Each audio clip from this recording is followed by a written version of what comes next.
Hey, internets, how is everybody? Welcome to the debut stream of our Rime of the Frostmaiden campaign, Twilight Malediction. I am Manny, the GrowedUpGeek, and your Dungeon Master and host for this evening.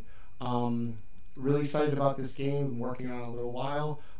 Because of that, we're going to do character intros real quick, and then we are just going to jump into this game.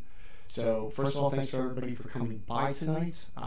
Really appreciate it. Hope you enjoy. Hope you stick around. Follow us if you're so inclined. And with that being said, let's go ahead and get to player intros so we can get this game going. And we will start at the top with Dustin. Dustin, tell us about your character. All right, my character's name is Kelroth. He is a half-elf. He is he's a pale but quite handsome-looking man. He has a scruffy beard, which is, unusual for an elf, but he's half-elf, so he's kind of showing his human heritage. He wears some nice bulky armor, but he wears a large coat over top. He's used to traveling on the road, so he's got a little bit of wear and tear. He carries a pendant with him that he usually is holding in his hand, and yeah, that's Kelroth. All right, outstanding. Next, we'll go to Lewis. My name is Lewis. I'll be playing Baldr, who is a Asmar, and he is a average about 6 foot high, real tan, almost bronze skin. He's got like chestnut brown hair with platinum streaks in it, and he is a monk. He is dressed in blue and gray robes, and he's wearing a fur-lined cloak as if he's been in the mountains, and he doesn't seem like he's from this area. Yeah. Awesome, outstanding. Tenta, go ahead, buddy. I'm Tenta. I'm going to be playing Jaatuuli Lohikarme. He is a lizard folk that lives in the tundra. He lives there comfortably because he worships the dragon Cryovane, and part of the worshipping a Cryovane is being able to live in cold climate even though you're cold-blooded. And I'm a barbarian. I'm 6'8". I'm super jacked. I've got big claws and bigger teeth, and I bite people. Awesome, very well said. And down to the bottom to Landon to finish us off. I'm Landon. I'm playing a character named Orryn. He's a rock gnome artificer. He went to Silvery Moon to study, how to utilize the weave in his creations, and he's pretty hopper, and he definitely enjoys drawing his next creations. He may keep it secret sometimes, but he's always open to share with people who's interested. Outstanding. All right, real quick, once again, I'm Manny, the GrowedUpGeek. I am your host and dungeon master for this evening. I will be playing everybody that these fine gentlemen will not be playing tonight. And so, yeah, I guess without further ado, let's go ahead and get going. Tonight we present Twilight Malediction, a Rime of the Frostmaiden campaign, Chapter 1, Shippin up to 10 towns. So, morning breaks on the city of Luskan, the northwest coast of Faerun, the once thriving trade and pirate haven, has suffered bad times over the last couple of years, falling from its former glory. It's a bright, cloudless morning over the city. Despite it being late summer and beautiful, there are no signs of life or a thriving town such as this in the way things used to be. Streets would be bustling with life, commerce, everyday wonders. The only things that appear to be in the same shape as they've always been are the two largest structures in the city. The Winter Palace, a white crystalline, almost castle structure on the north bank of the river, and a giant tree that struts up from an island in between the river, which is the host of the Arcane Brotherhood, the tower known as the Host Tower of the Arcane. The city is empty. Windows are boarded up. The once full job board has one flyer pinned to it, and it simply says, Arcane Brotherhood seeks adventurers for escort mission to Icewind Dale. Handsome compensation and opportunities for further work. Inquire at the Host Tower at dawn.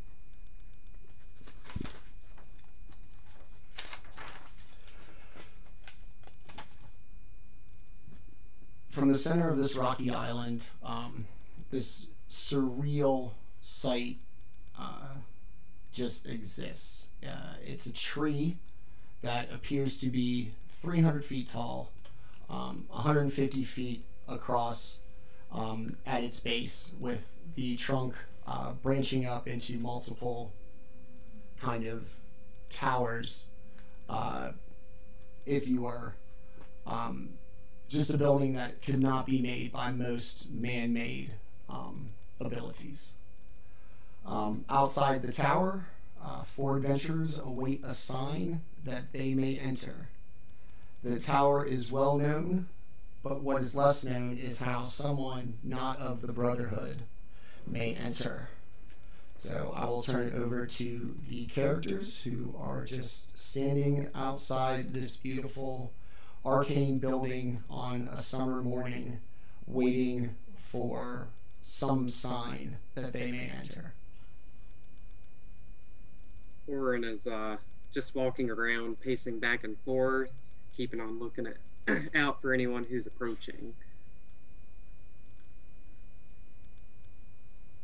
Jaatuuli is running his claws up and down the side of the tree tower and looking at it, scowling, thinking about maybe taking a nibble at it.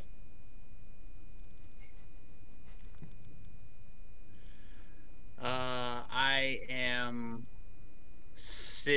just sitting there patiently, taking it all in, just waiting. I will be standing just off to the side, a distance away, cautiously observing everyone else that's in the area. I'm going to look over at the two that seem restless, and I'm going to say, calm. Soon we'll be waited on, and we will get this all over with. Orryn replies, he says, you'll figure out really quickly that that's just not me. I gotta keep going, and until they're here, you're gonna have to deal with it. And then he just gets back to pacing around. I am hungry and upset there is no door. A few moments later, from the base of the tree, a spectral figure just emerges as if walking out of a waterfall.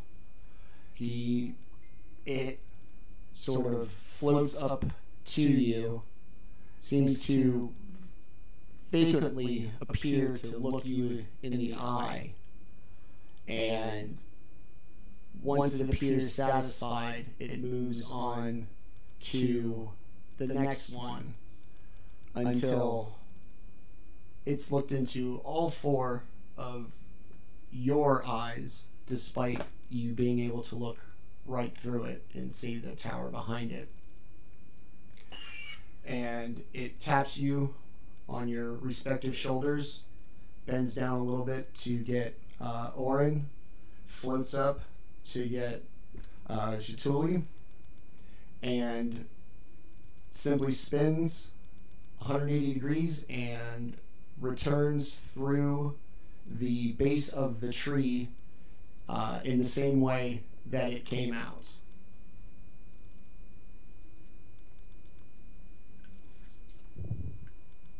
So it just tapped 2 of them? It tapped all of you. Okay. I guess I'm gonna stand up and walk towards the tree that it came out. Okay. Orryn was like, "Whoa, guys, did you see that? That was so cool." I think he wants us to follow him. I really think he wants us to follow him. We are being summoned.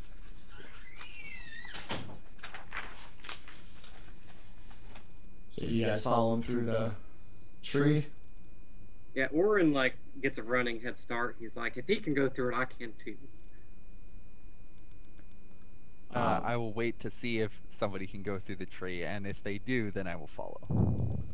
So, I guess Orryn and Baldr, you two going? Yes. Alright, so you follow right basically to the exact point in the wall where the specter went, and as if nothing happens, it goes from everybody else's perspective, you disappear into the tree.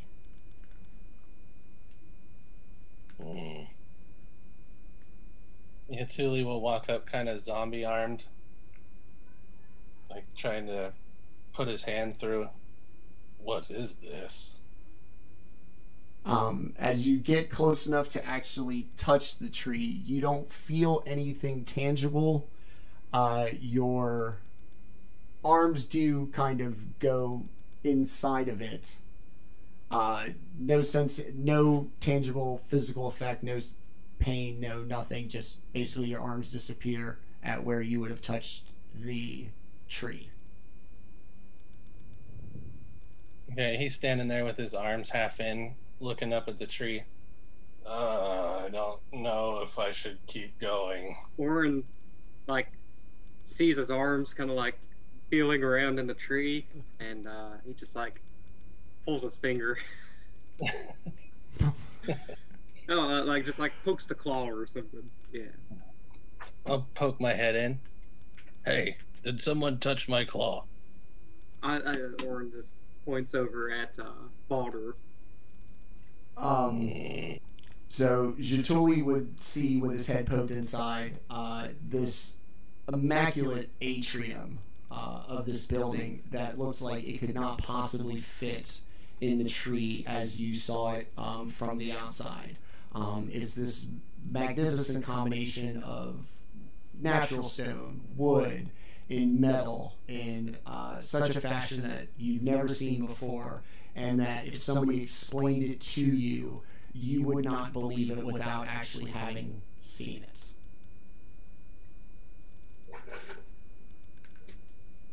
Orryn definitely appreciates it, and he treats it like a museum where he's going to each little thing and like examining it.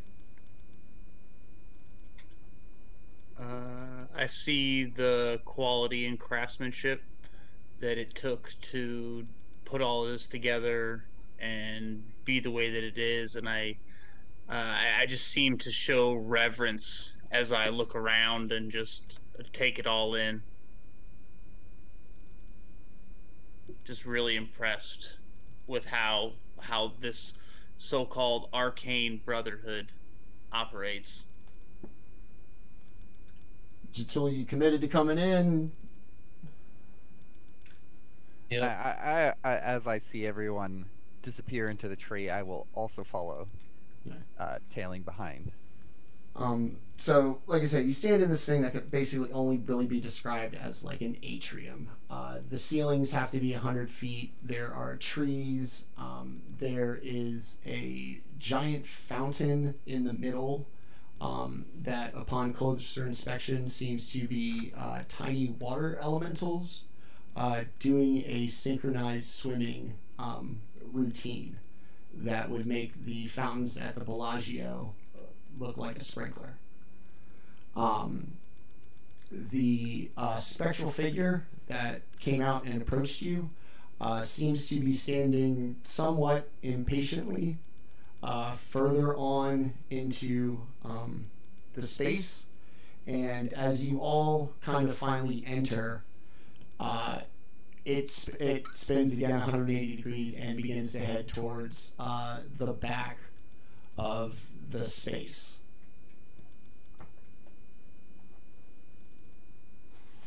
I guess I'm All gonna right. follow the spectral figure. Yep. Keep following. Yeah, I as I see that it's impatient, I'm also feeling impatient. I'm like, I just walk straight forward. I'm like, let's go. Orryn doesn't really notice that the spectral figure seems impatient. He's kind of lost in the examining all the sights, but as soon as he sees everyone starting to leave him behind, he scurries his little legs to keep up. As you continue to follow the specter towards the back of the space, you feel like this genuine, like palpable energy attached to this place. Most likely a place that you've never like experienced before. The sheer arcane power and history of this Netherese constructed building is obvious. It almost seems like if you were to touch something, or if something was to go slightly awry, that you get set off just a cataclysmic explosion. Like the static electricity and the energy in the place seems so palpable. As you walk to the back, the spectral figure stops short of 4 floating discs that seem to be sitting about 1.5 feet off of the ground. They're white, about 3 feet wide, and they just appear to be floating there.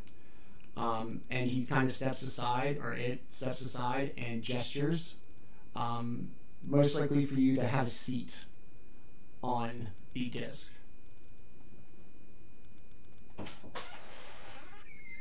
Is this like a... How big of a disc are we talking? It's about 3 feet across. All right. Well, I'll go sit down on the disc. Orryn goes up to the. You said it had like a chair in it to like sit down on, or is it just the disc? It's just like a disc. Like it's just a flat circle that's, like I said, about 3 feet across. It appears to be like free floating, a couple of feet off the floor. Or it might have a hard time kind of scrambling into the height of it. Yeah, he kind of like, when he finally gets in onto the disc, he kind of just like lays down, stretches his arms and legs, and just like looks up to, you know, the sky of the tower. Jaatuuli will just hop right on and stand there with his arms crossed and scowl at the situation. He's unimpressed. The second, has everybody sat down? Yeah. Yes. The second you sit down, like a bright light flashes, almost blinding you, and as you regain your vision and your eyes adjust, you are in a completely different room. You have felt no sensation of movement. It was just as if they turned the lights off and turned them back on, and you were in a different room. As your eyes adjust, the specter once again is continuing to walk down a hallway that appears almost infinite in length, and once again definitely appears too big to fit inside the building as you saw it from the exterior. Well, I jump off the disc. I start following the ghost thing. Orryn kind of like climbs down off the disc and says to Kelroth, he says, "This is pretty exciting, isn't it? What do you think? Where do you think they're taking us?" Wait, who did you say that to? Kelroth. Yeah. Oh, me? Yes. Yeah, oh. yeah. I turn, look down. I'm like, I have no idea, but this is taking way too long. Yes, I really want to just. I wish they would just like give us the mission, tell us where to go. We need to get up there, don't we? Yeah, based on what I know about Icewind Dale, the routes up there will be closed off eventually due to weather and such. So I prefer to get going as soon as possible. Yes, and I hate to say it, but my little legs, we won't exactly have normal travel pace, if you know what I'm saying. But I'm excited to get going. So hopefully that'll just give us the mission, and then we can go, and it'll be fun. It'll be an exciting adventure. Hopefully they will give us meat. Oh, I'm sure up in the north we'll find plenty of beasts up there that will be able to get you some meat. And I will eat all of them. Interesting individual.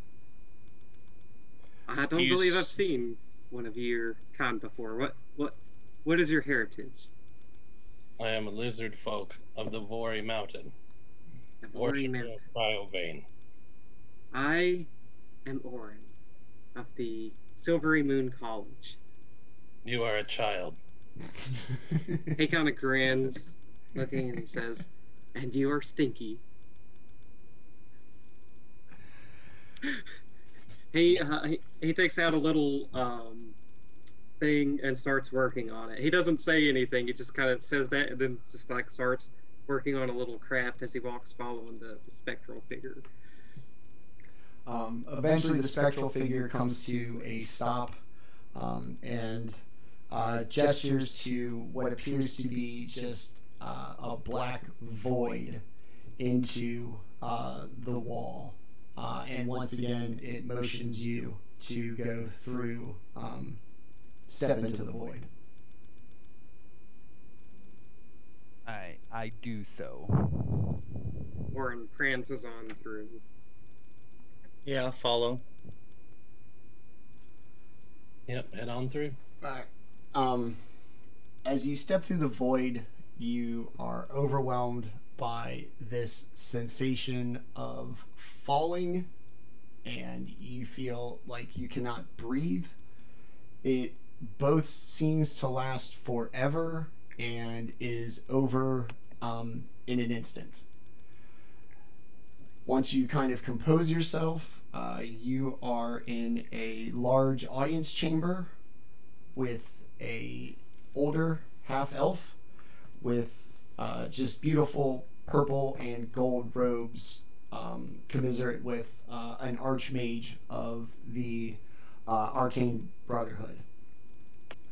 The room is lit as if by sunlight, yet there are no windows and no skylight. And despite having thousands of books seemingly suspended in the air, there are no bookshelves or any physical items in the room save yourselves, the wizard, and the odd collection of floating books. Ah, yes. The adventurers, welcome. I am Seldus Shadespire, and you have my most sincerest apologies for the unorthodox means and exemplary amount of time it took you to get here. The Netherese, while exceptionally powerful, are, what can I say? They're strange. And they designed this place, and we don't even know how it works half the time. I drew the short straw and ended up with the office through the void, and here you are. I'm sorry. I'm terribly sorry. I tend to ramble. I would imagine you were here about the job to Icewind Dale, I take it. Yes, are these your flyers that you're posting up, asking for help? Yes, yes, as you can imagine, the Arcane Brotherhood is quite busy. What with a giant uprising, a death curse in Chult, Tiamat coming back, Baldur's Gate getting swallowed by the devil. It's quite busy for us here, so we have had to outsource some of our work, and we take in adventurers such as yourselves, and we appreciate your efforts. In addition, we pay very well, and I hope that is what brought you here. And if that is, then fabulous. If possible, I would also like to potentially talk about another opportunity that we may have for you tied to this trip. Ooh, please do, Orryn says.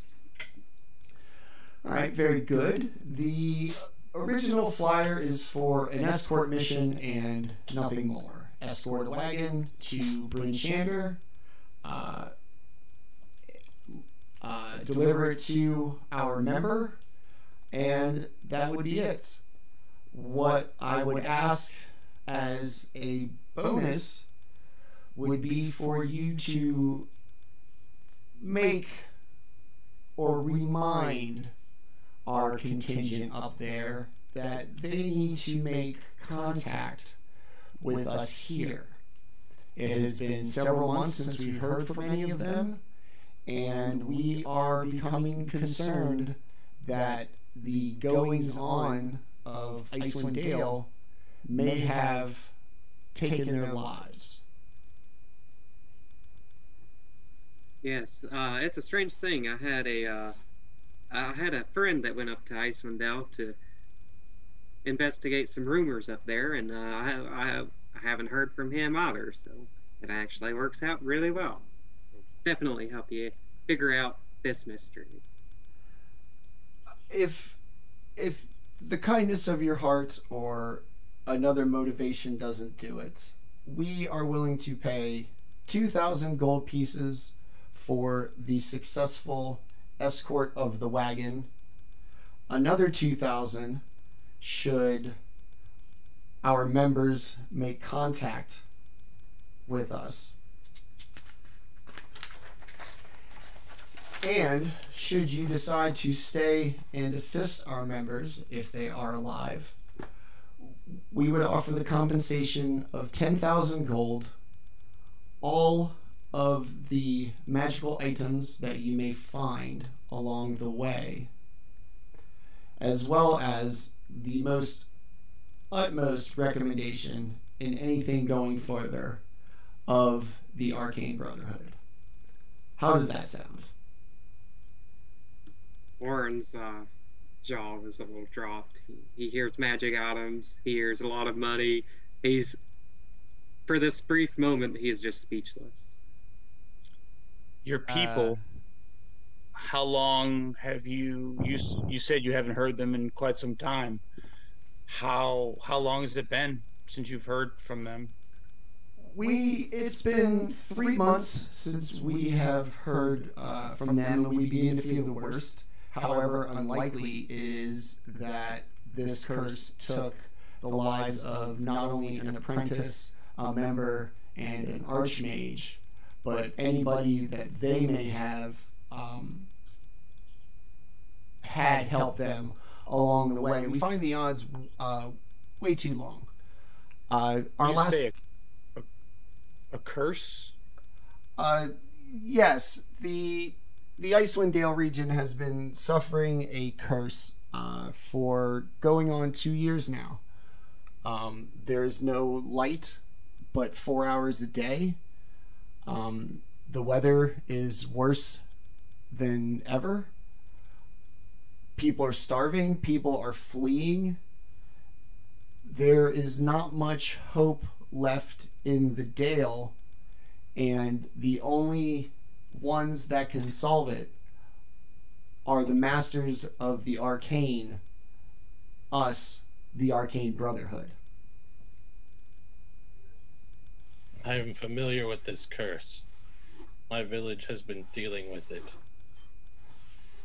Ah, our lizard friend here understands and knows that it is a matter most serious. We sent them a year ago to look into this. Through our interactions, they have followed their own clues, and at her last contact, one of our members made it very clear that they were on the verge of a much bigger discovery than just the goings-on of the curse. Thank you for the host, Twilight.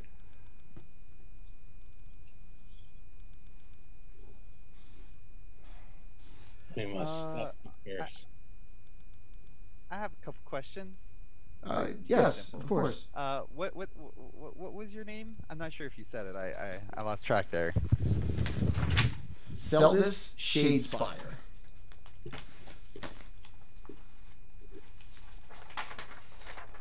Perfect. And who would we be making contact if there is anyone to make contact with in Brinchander?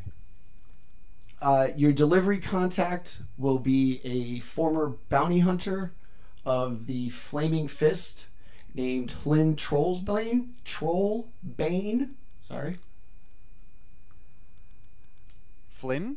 Hlyn, Hlin. Very Nordic, I take it. He's a dwarf.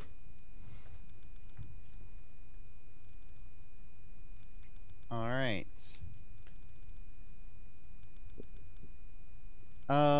And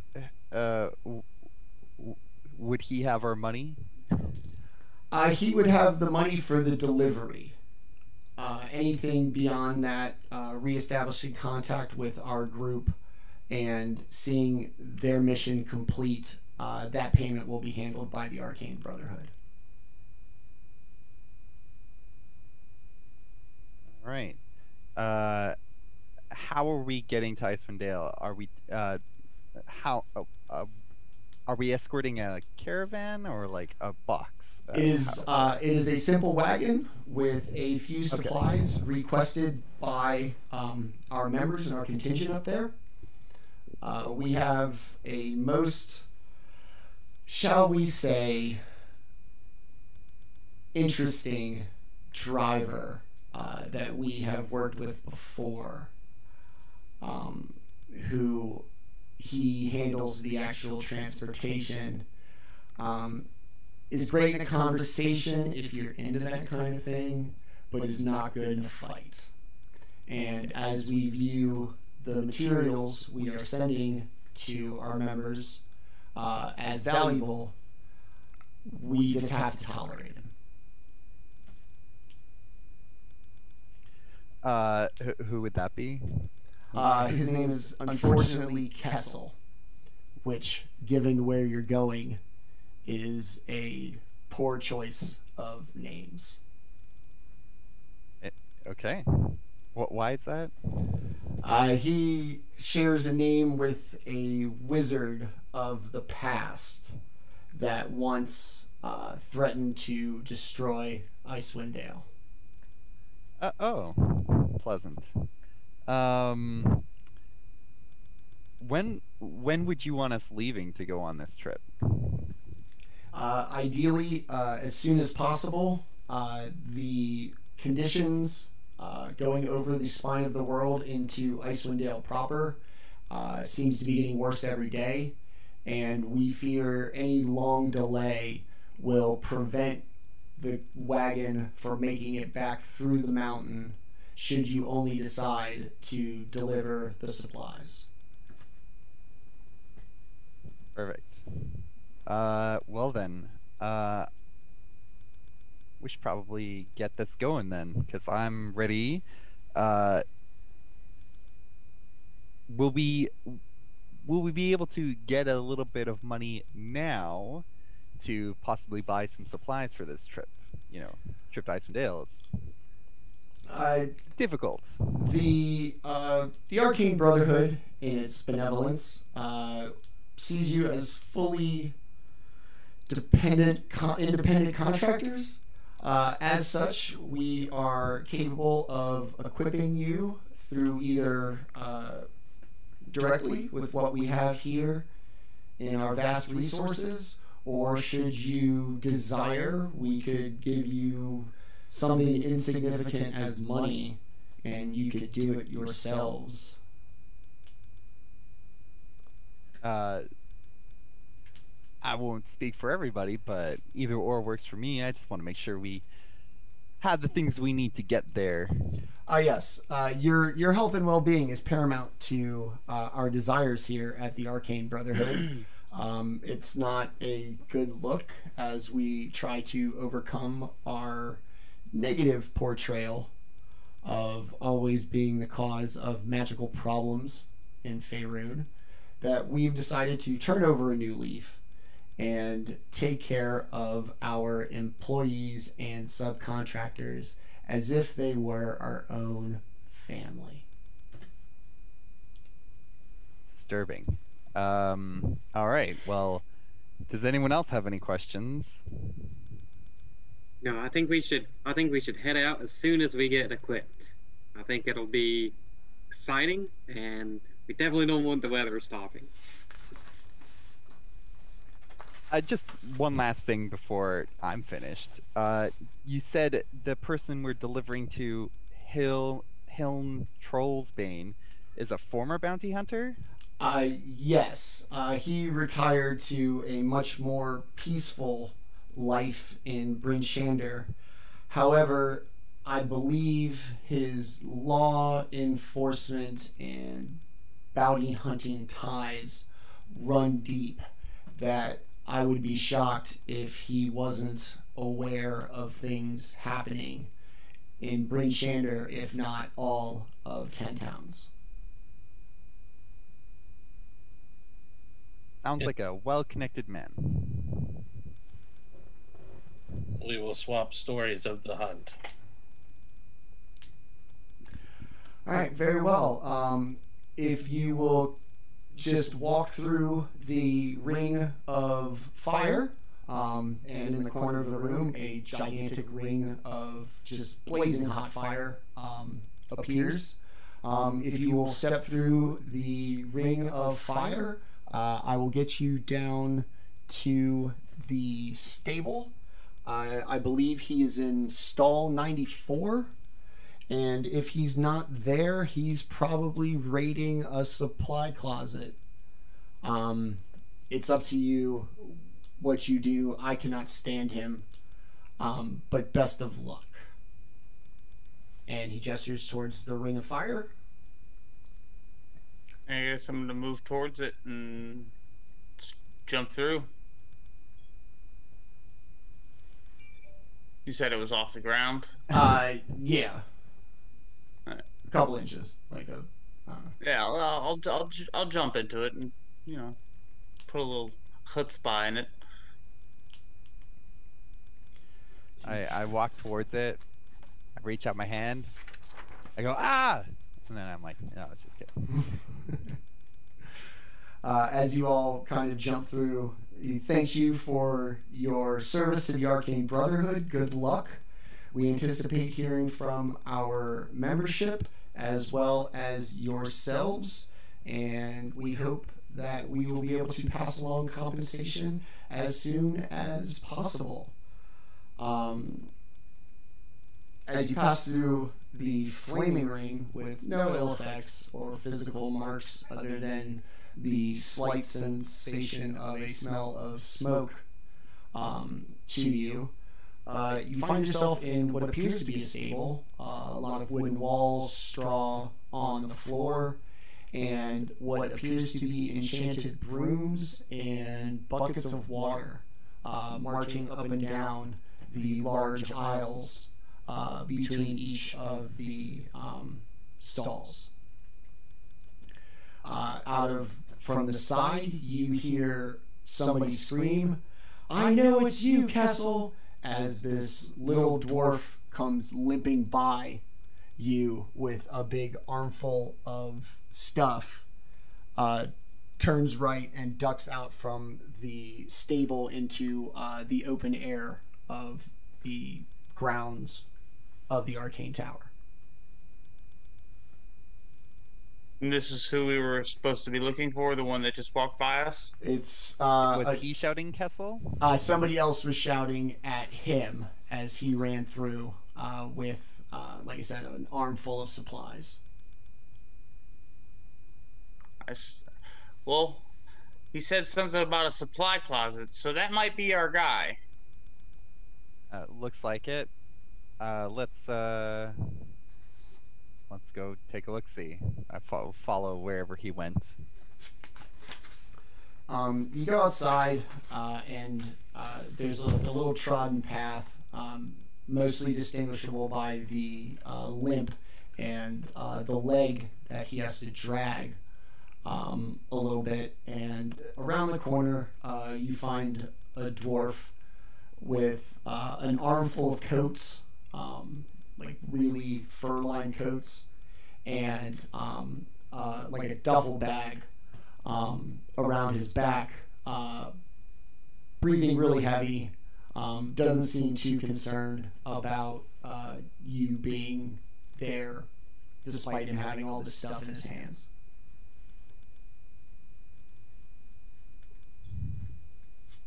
You must be Kessel. Who's asking? He says as he's panting and exhausted. My name is Kelroth, and you're supposed to be we're supposed to be escorting you to Icewind Dale.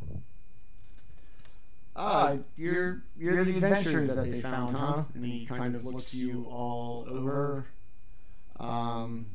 mostly at Jaatuuli, and just kind of can't take his eyes off of him. I'm not sure you're gonna fit in my wagon, big boy. I will walk along next to it. That sounds like a good idea. I would wait to make that determination if I was you. You see, the reason why the Brotherhood hires me, despite the fact that they hate me and I hate them, I got a fast wagon. It's that simple. We basically need each other. It's a complete custom job. It's unlike anything you've ever seen. I don't care where you've been or what you've done. It is amazing. I was actually stealing these for you. I know Seldis told you he was going to outfit you and this, that, and the other. That's not what they do. And I figured if we were going to be in this together, that I should look out for you. So these are yours. And hands everybody a coat. And says, we'll just throw this bag in the wagon. Let's not worry about this now. Are we at the wagon now? He's at the wagon? No, you're still outside. He's like sitting on a bench. He just gave you the coats he had in his hand. Okay. I turned down the coat. No. All right, big boy. I'm not going to argue with you. I'll gladly thank him and put it on. As I'm already wearing a large coat, I kind of just tuck it under my arm for now.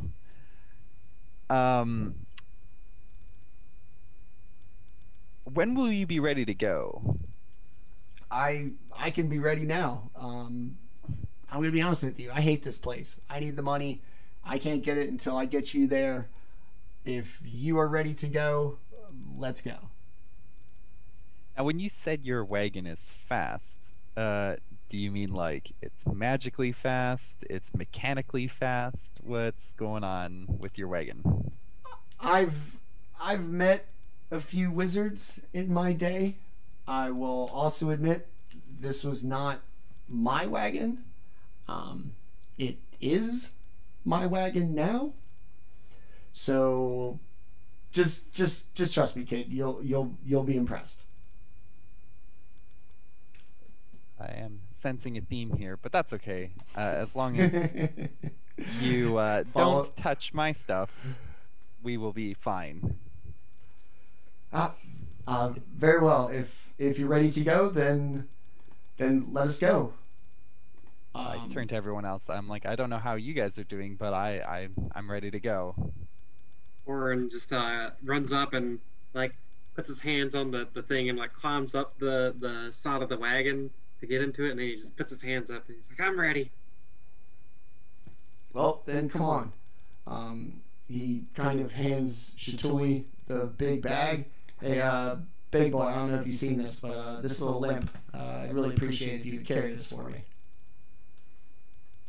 Easily done. He gets on up. the back of it.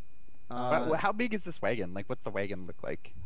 He's going to walk you down to the stall. And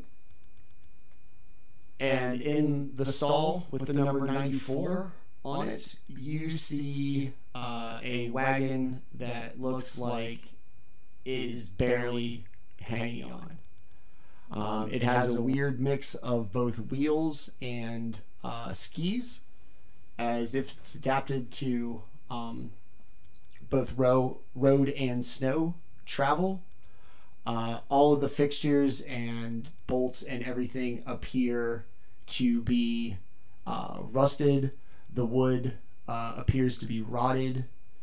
It doesn't even look square on its frame. It's a mess. You would most likely not even buy fruit out of this if you saw it on the street. I look at the wagon and I look back at him, and so this is our ride, you say? This is not the only part of the ride, and he gestures out over the wall behind the wagon, and you see the tops of 6 giant birds. I will throw them up in the Discord. They are gigantic flightless birds. There are 5 of them. They just appear to be grazing in the yard behind where the wagon is moored up.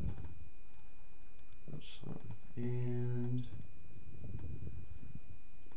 boom. Okay. It's up in the Discord for you guys.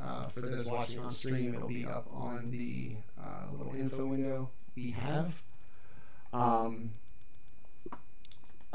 These large birds, you know them to be axe beaks, seem to have much fuller plumage than normal.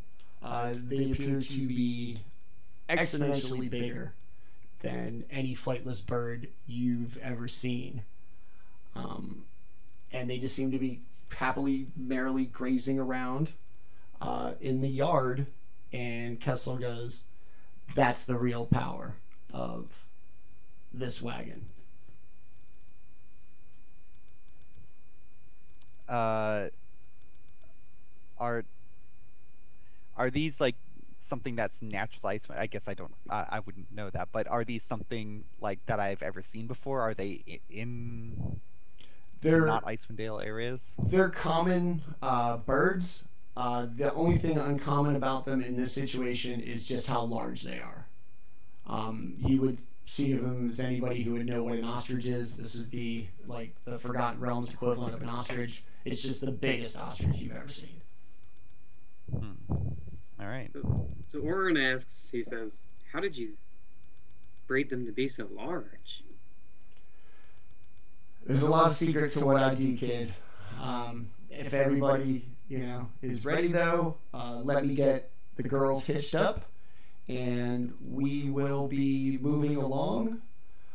You notice the wagon has essentially 3 rows of seats. The front row would be Kessel and 1 more person. Immediately behind that would be a row of 2. Then the wagon, like proper, and then off the back of the wagon, there would be 2 more seats that face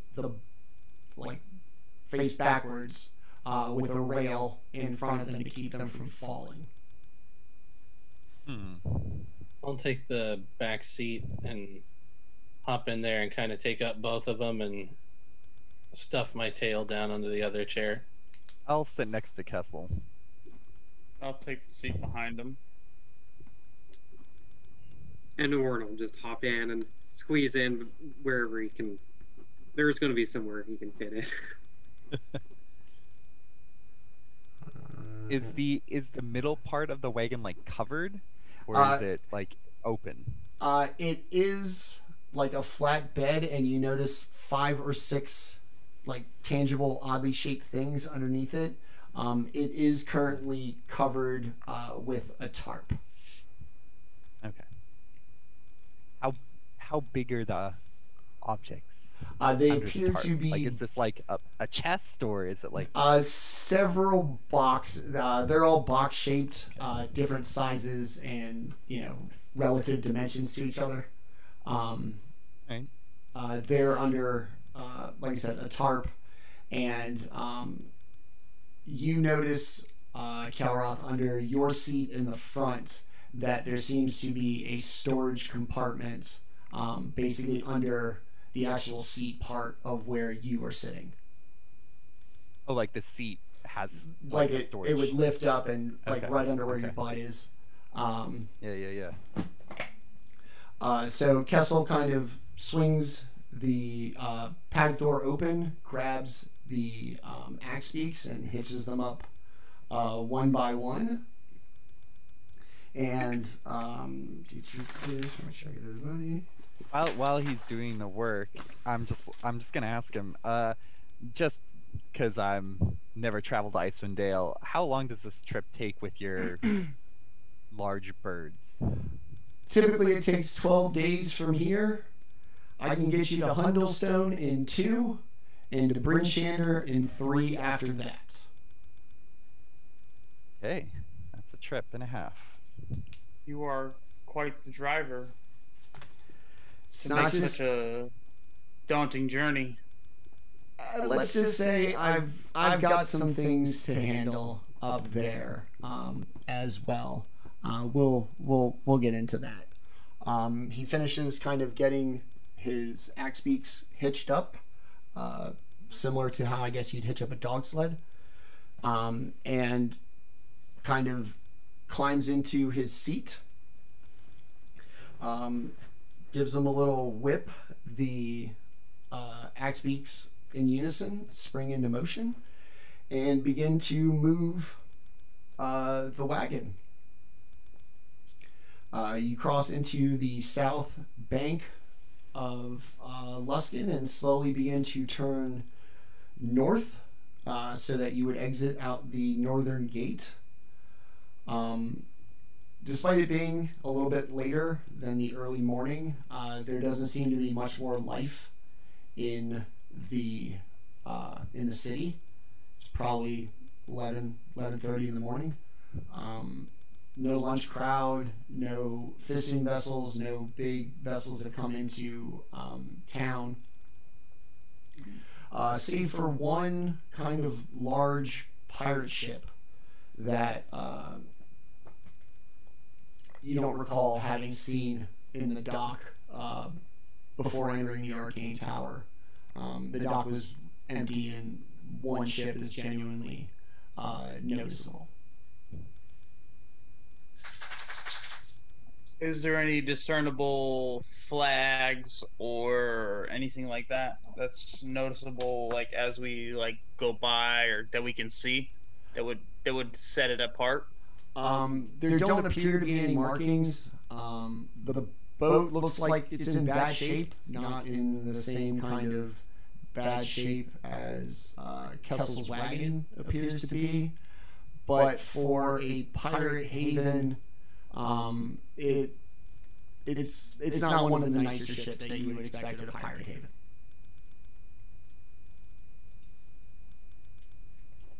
I kind of want to tap him on the shoulder, Kessel, and ask him, has the ship been here long? No, it got in this morning. Word around town is one of the pirate lords is looking for somebody, And if I know anything about those pirate lords, I'd be terrified if they were looking for me.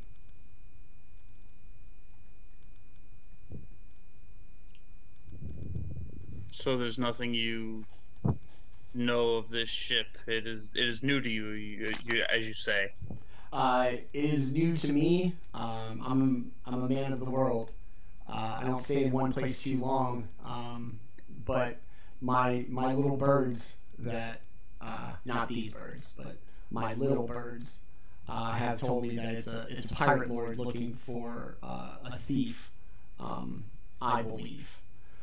These things happen all the time. Pirate lords claim all kinds of slight and insult that may or may not be true. They're pirates. Who knows? Orryn says, "I've met some of those people. Definitely don't want to be on their bad side. They're not very nice to people." Yeah, well, kid, that's somebody else's problem. Let's get ready to get the hell out of here before this place becomes even more inhospitable than it already is. So, welcome aboard the Mirrorbees Albatross. There's your big joke. Let's go.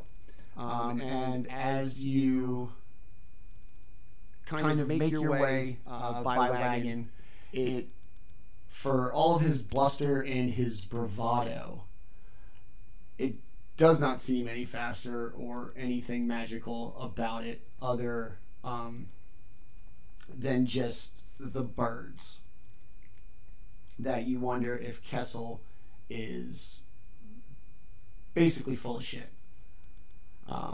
If you're going to make it in time, if there's any way that he didn't hustle you or the Arcane Brotherhood somehow.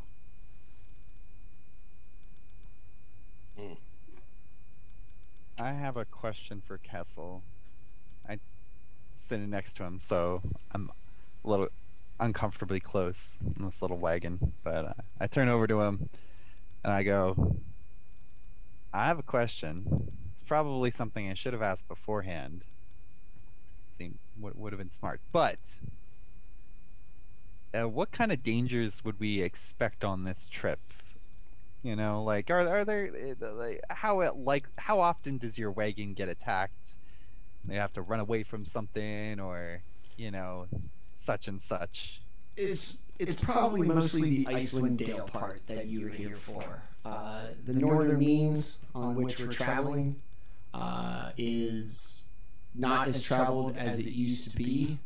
The people heading north are trying to do what little they can, and the people heading south are simply looking for a better life outside of the Dale and would be too tired to fight.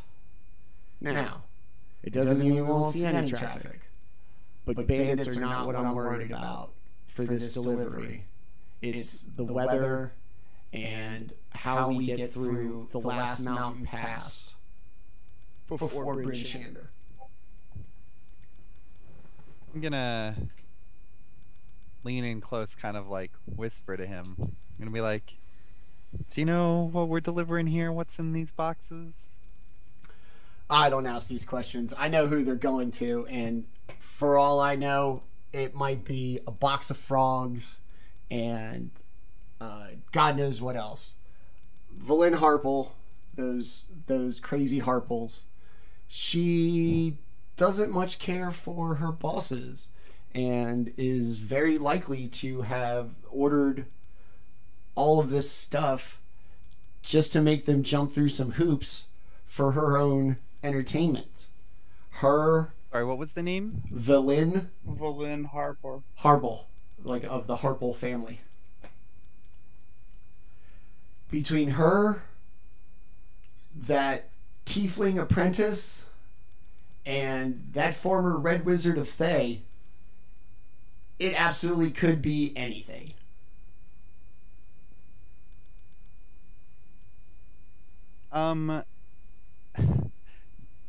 Do I believe that he is somebody that has morals and would not look in the boxes. Go ahead and give me insight.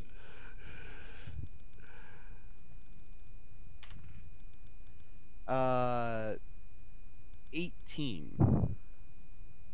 He appears more to be somebody who simply doesn't care than somebody who's trying to deceive you, if that makes sense. Fair enough. He, like I said, he He's seems paid to pretty. keep his mouth shut. Yeah, he seems pretty straight up. He's probably been doing this for so long that, you know, the curiosity to look what's in the box. It's the transporter all over again. Don't ask. Just, you know, take the boxes, I guess. Fair enough. All right. Jaatuuli's gonna start looking around where he's sitting. I don't see a frog. Start rifling around. I look back at the lizard man and I slowly say, he's not talking about real frogs. What? That is a shame. Frogs are very good eating. I don't disagree with you. He kind of leans back as if your kid's in the back seat of the station wagon. It might be frogs. It might be worse. You cannot trust those harpals or anybody that we are going to see. The Brotherhood is out for itself. The three people you're tasked with meeting are out for themselves.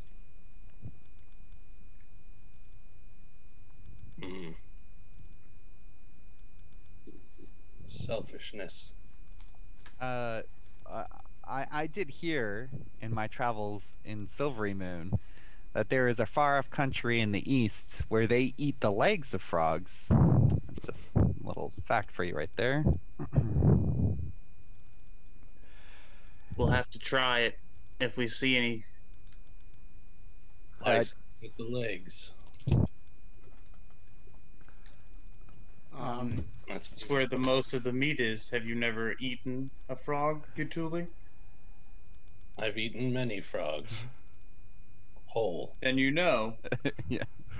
most of the meat is from the leg. It is all meat. Little leg sticking out of your mouth. While I you eat. feel like I get the impression that lizardmen bellies, or at least this gentleman's, can digest most things. I have a very large mouth, and I eat things in 2 or 3 bites. Orryn looks at you and says, "You know, a frog might be a full course meal for me. I can't imagine it being very filling to you, especially if you just eat the legs.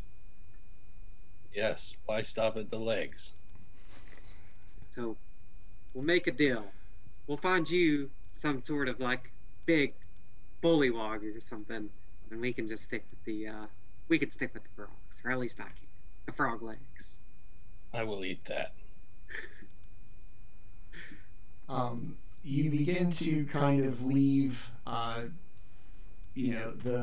kind of settlements adjacent to Luskin, and begin to kind of get clear and into the open road of what is the northern means, the trade road from Luskin that heads northwest along the coast before turning north to head through the mountains and Bryn Shander.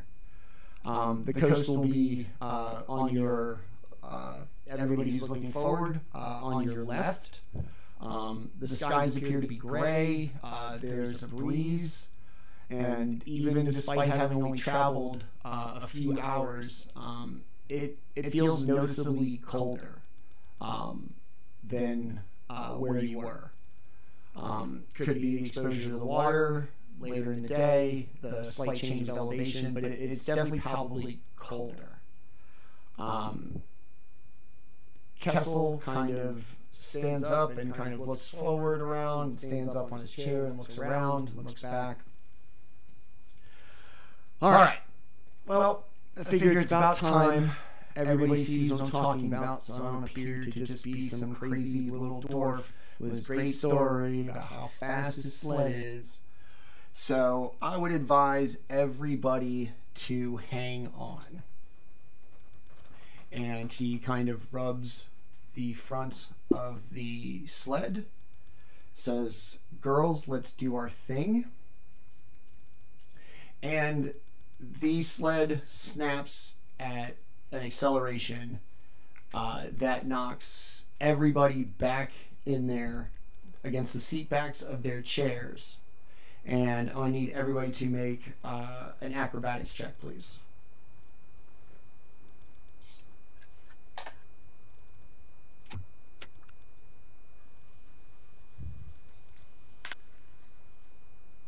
Five.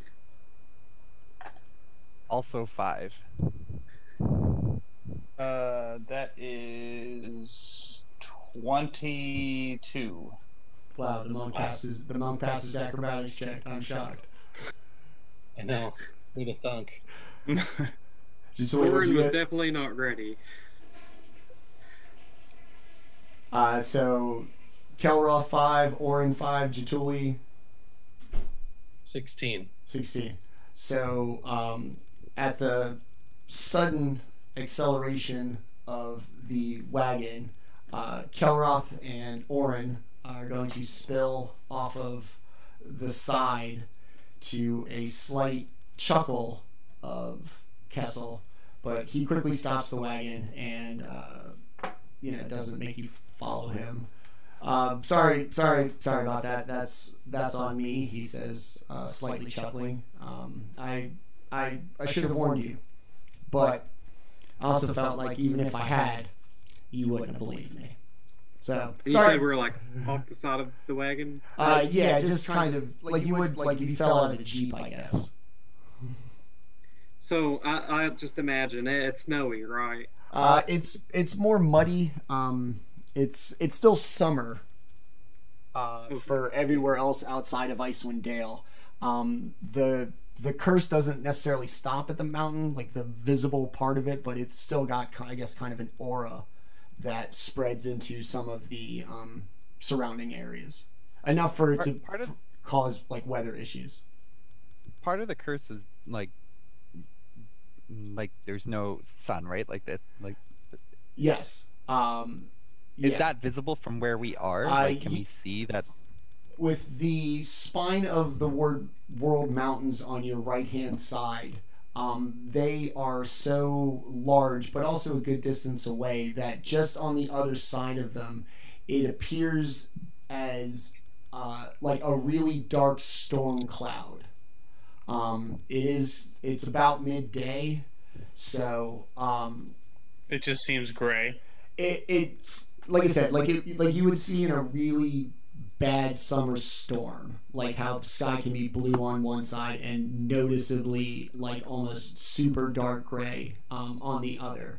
It doesn't appear to be pitch black. It doesn't appear to be anything other than, if you weren't aware of the curse, that it would just look like a like I said, like a storm on the other side of the mountain. Okay. Did I take any damage from that fall, or did I just have some whiplash? Just a little whiplash, and more than anything, take a 1d4 to your pride. Oh, my old bones. Yeah. Embarrassment. Yeah, take a 1d4 to your pride. Kessel is apologetic, even though he set that up. He does feel kind of bad. Once again, I'm terribly sorry. Get you back in. Kind of looks at everybody, make sure you're all set. Are we good? This time Orryn like sits back with Jaatuuli and uses his tail as like a seatbelt.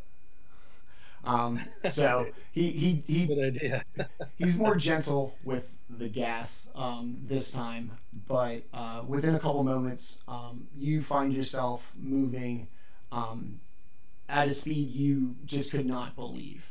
Seeing how busted down this wagon was, it doesn't appear as if the wheels are actually making contact with the ground, nor the feet of the axe beaks, despite them still running. You don't know if it's them powering the movement, if it's whatever's in the sled powering the movement, but you're hauling ass up the roads. As the roads have been slightly less traveled than average, there are large puddles and wagon ruts that, were you not on this enchanted wagon, you'd be going up and down, having to survive the bumps and all of these things that you seem to not even have to worry about, as Kessel barely pays attention. He's got his feet up, barely holding the reins as you just kind of zoom up the road. In his moment of being casual, he mentions, hey, we're going to be together for a while, and I'm obviously going to need you to save my life if it comes to it. I feel like we should be friends, so feel free to ask me anything. As I said, I'm a man of the world, travel up and down this road. I have heard and know of many things that may be of benefit to you. Or don't, whatever. And then he just goes back to casually sitting up there while the axe beaks, while the axe beaks just seem to be trotting away as you fly up the trade road. Do you normally travel with companions, Kessel? Depends on where I'm going. Mostly right now I'm between Fire Shear, Luskin, and Ironmaster. Not a lot going on the roads, and if I do, the people who hired me are usually providing nameless, faceless grunts who, no sense of humor. I don't even let them ride in the wagon with me. They're not worthy of the girls' effort. So you care deeply for these beasts of burden.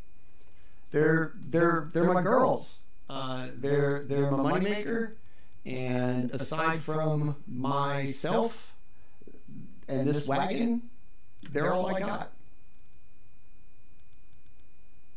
Have you met one of my tribe before? Never met one. Run into a lot of smart people coming and going. I've heard about you. It's a crazy time, and there are people coming and going to the Dale. I'm amazed to see one of your kind this far away from home. It was essential that I leave. We are running out of supply thanks to the curse. I hear you. Everybody is. Over the last couple months, I've heard of things like drow, a dragon. Don't know if that's if you got anything to do with that. A whale. All kinds of madness that just I can't describe it. And we need the wizards. They need these things, and I need to go there.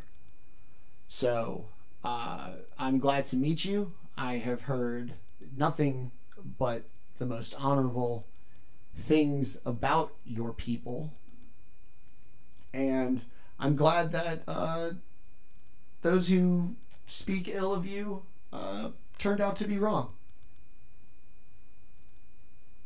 Most people are wrong when you look into it. Don't I know it? But that's the fun part, is finding out when you're wrong and then trying again. So really, that's an exciting thing. It's when you make a theory and then test it. Spoken like a scientist. When I'm wrong, I'm dead, kid. Yes, yes. But that's why you choose a bit other people to help you along the way. That way your mistakes aren't quite as lethal.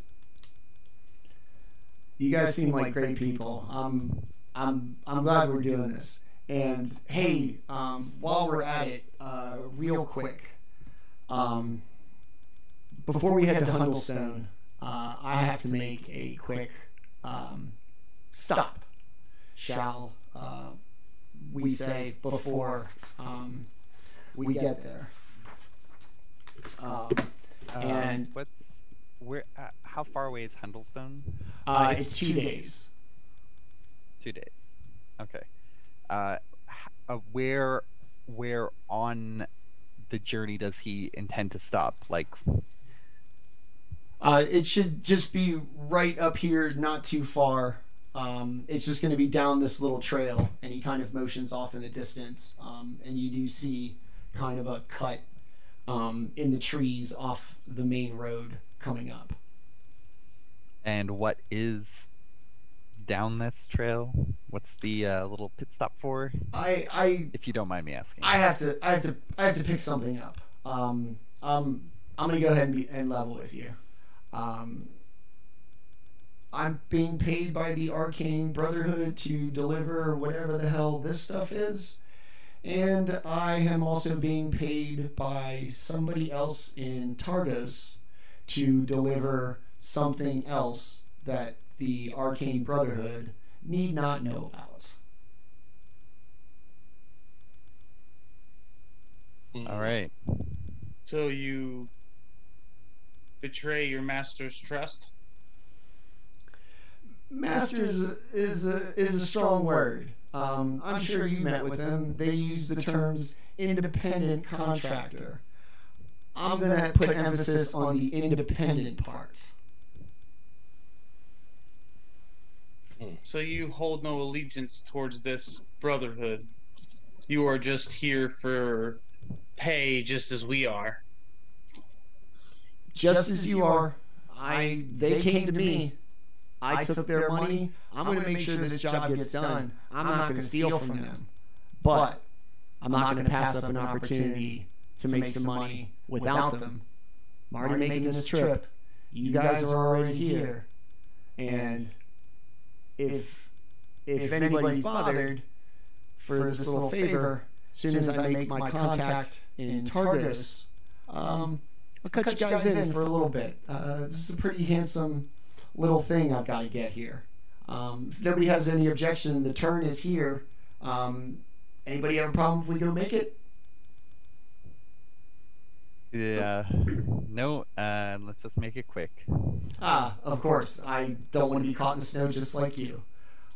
So he steers the axe beaks off into this little kind of narrow cut of trees that is clearly not the same width and like path traveled as the major trade road.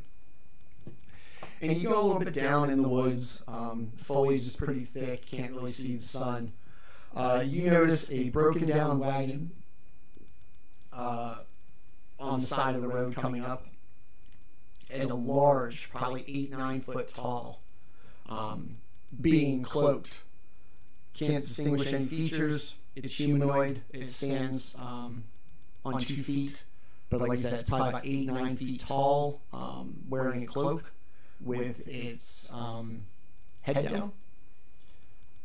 Is it standing near the overturned wagon? It appears to be more in the brush, a little closer to the tree line, than necessarily by the wagon. Is it making any sort of threatening gesture? Does it have a weapon drawn or anything like that? As you get a little closer, it seems to put its hand up, almost like an acknowledgement. Kessel brings the wagon to a stop, says, "We're here," and hops off the wagon and goes over to talk to the large cloaked figure. How far away are they? About 30 feet. Can I hear what they're saying? Kessel, you can understand every couple of words. It's in common. It's like listening to one side of a conversation, and then when he pauses, it is nothing but a series of guttural barks and like animalistic sounds that you probably can't understand, but Kessel seems to be engaged in a conversation with this creature. Okay. I can speak quite a few languages. Is it common, elvish, sylvan, celestial, abyssal? It is none of those. Okay, well, you know, gotta ask these questions. That's fine. All right. I mean, if nothing happens, then chop chop, Kessel. Let's go. After a couple of moments, the large figure kind of slinks back into the brush, returns with a rather large box, probably, I don't know, probably about 3 feet wide by 1 foot by 1 foot. It's wood, and the fasteners and all of the metalwork on it seem almost brand new, and that this box, whatever is inside, is probably valuable, and the metalworking is probably secure what's in it. I call out to Kessel. Need help carrying? Yes, actually, that'd be great. You know, he's kind of limping with this box. It's a little awkward for him. All right, I'll hop out of the wagon. Unusually dexterous for such a large fella. As you kind of walk up to Kessel, he, hands you the box, tells you to be careful with it, and begins walking back to the wagon. All right. Weapons grade plutonium. Yeah. The Libyans party. I can carry that. As you walk back, the large cloaked figure has just disappeared back into the woods, and you notice like a rustling of the brush away from where the hooded figure was, and out from the brush on either side of the wagon and behind Jaatuuli and Kessel, 3 bandits appear out of the brush. 2 of them. Is the 9-foot cloaked figure still there? He's gone. Oh, he's gone. Yeah. Okay. 2 of them, the ones flanking the wagon, are brandishing small crossbows, and the one on the road, a scimitar. All right, Kessel. We told you we'd find you. You know you can't run from us forever, but we'll make you this deal. Hand over whatever's in that box, everything that's in the sled. We'll pretend like we never saw you, and we'll even let you live. On top of that, because we are feeling particularly generous today, we'll even count it towards your debt. And you'll get to walk out of here. I don't think counting this towards your debt's going to matter. You owe so much. But at least you get to live to be a deadbeat another day. I will give you and your pathetic escort here, to the count of 3, We're going to shoot you, we're going to kill you, and we're going to take everything you got. One. For the first time ever, Jaatuuli smiles. Orryn picks up his shield and just like kind of One. Two. Excuse me, gentlemen. I'm gonna have to interrupt. I seem to be involved in something here that I was not aware of. Then we'll kill you last if our little dwarves friend here doesn't give us what we want. Well, what do you want exactly? It sounds like you want money. We want everything except your lives, and even that might change. Well, I'm just, there's 1, 2, I'm like counting, 3, 4. There's quite a few more of us than there are you. I don't know if rough and tumble right now is probably the best idea. What's Kessel doing? Kind of shielding himself between Jaatuuli and the one with the scimitar, as dwarf Jaatuuli like towers over him, and judging by how thick Jaatuuli is in the legs, he might be wider than Kessel is just in his everyday existence. He could blot out the sun for all we know. Sorry.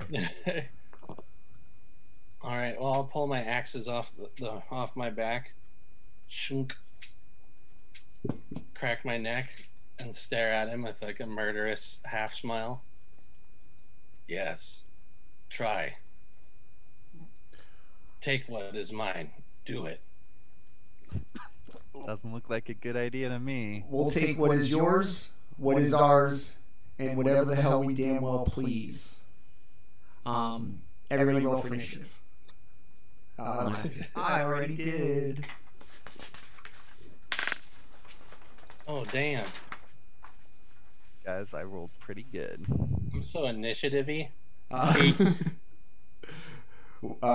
right. 20 and above.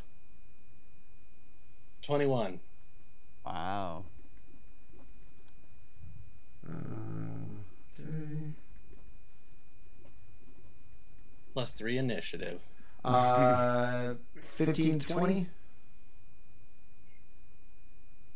Okay. 10 to 15. 13.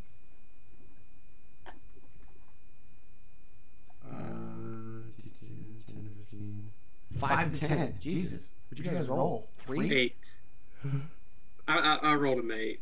6 on the roll plus 2 initiative. I rolled a 5 with a -2, so that is 3 for me. Ooh. Ouch. Ooh. Ouch. Picking Not up the very rear. dexterous.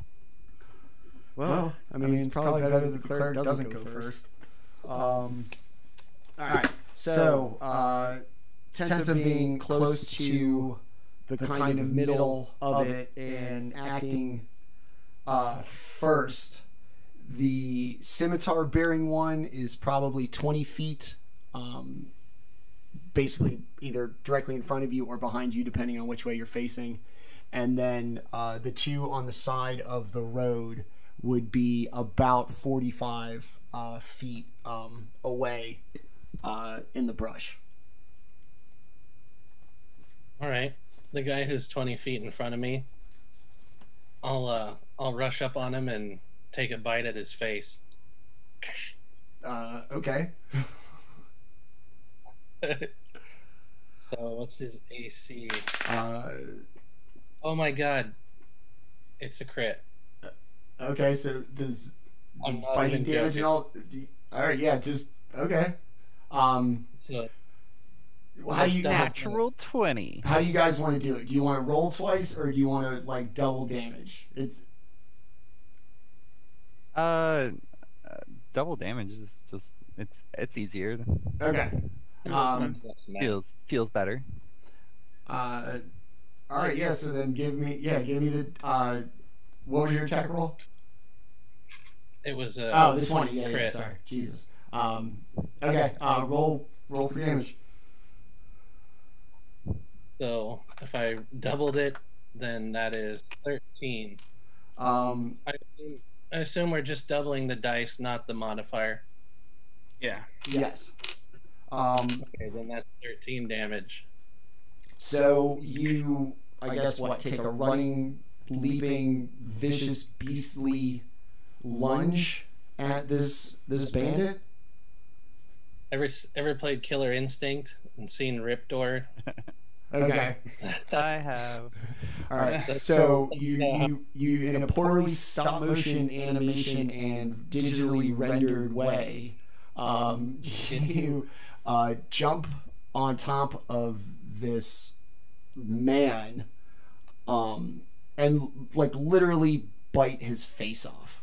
John Travolta, Nicolas Cage, switching families, rubbing hands on the face. Like, you bite this guy's face off, crushing his skull, and he just goes absolutely limp, as if you like crushed the front of his skull in with a brick.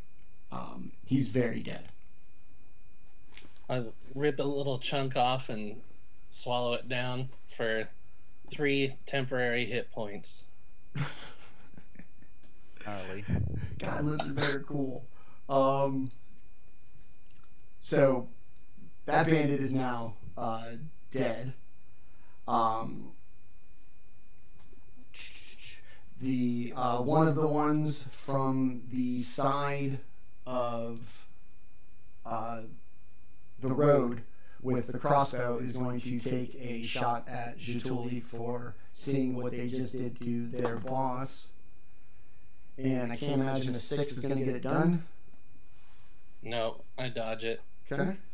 The crossbow bolt flies a little bit left, most likely because the shooter saw a giant lizard man like literally just eat his boss's face. So a little shaken, a little off with his crossbow. Baldr is next to act with the flanking ones, depending on which side of the wagon, driver's side, passenger side, the one closest to your side of the wagon will be about 15 feet away. The one on the other side of the wagon would be about 40 feet away. I guess I'll get off to the driver's side and be closer to the closest one. Okay.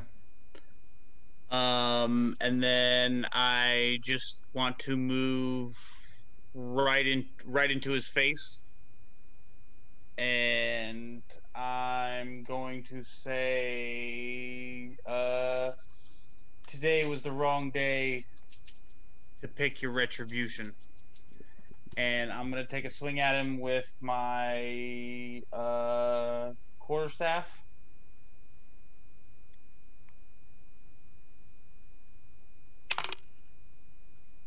And that is a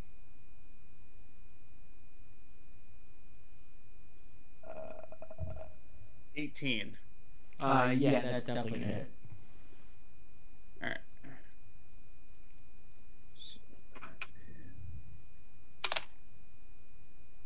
That is 10 points of damage, and as I connect with the quarterstaff, I kind of want to use the momentum and come back around with the heel of my foot on like the top of his head. I basically want to use the momentum of me hitting him with the staff to spin around and like just heel kick him on the top of the head. Hell yeah. As you connect, I mean, perfect strike, precision, like you drawn it up. He falls.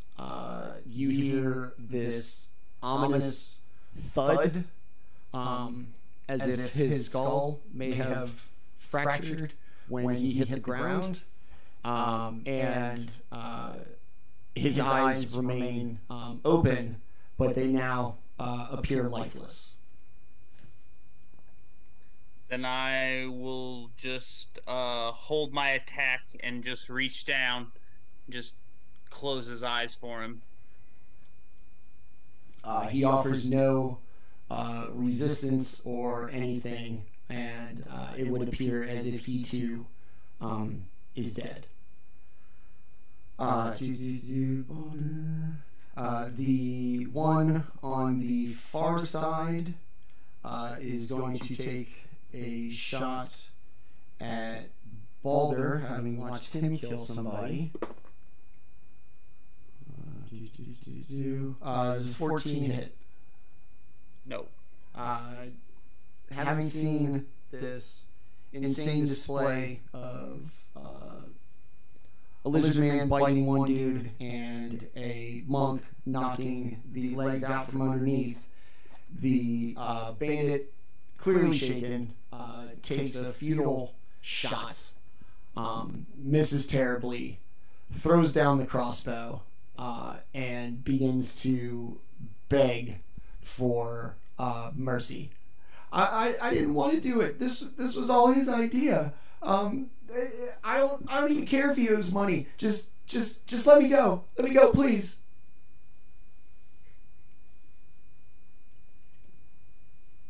Are we still in initiative order, or has he? No, he threw it down. His hands are up. He's done fighting. All right, Jaatuli's gonna start marching over there, and start growling at him and smiling at the same time.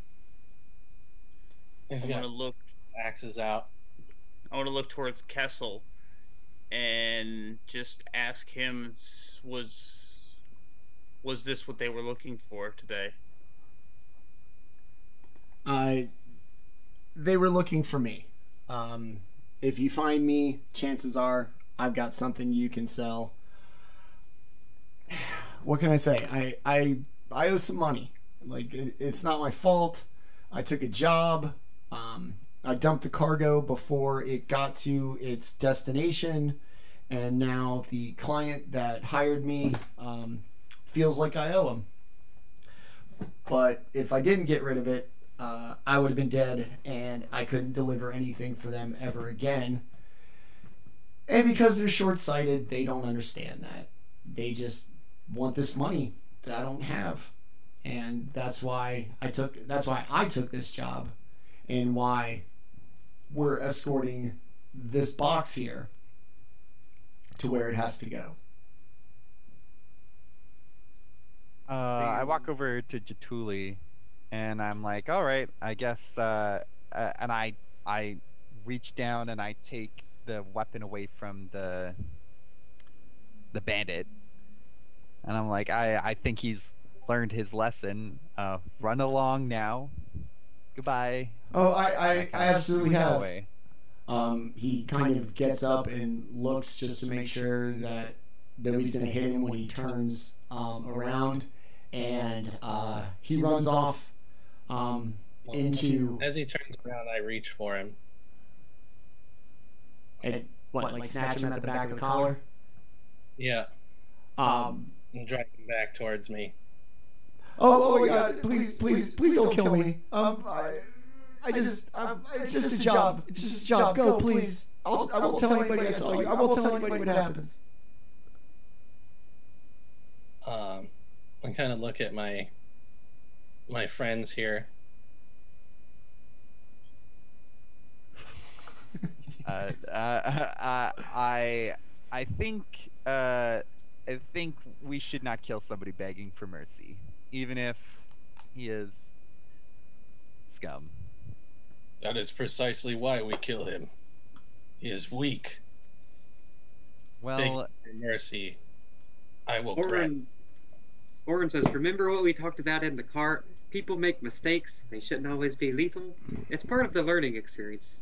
So we let this guy live. Maybe he learns to fix his ways. And then maybe someday he helps people.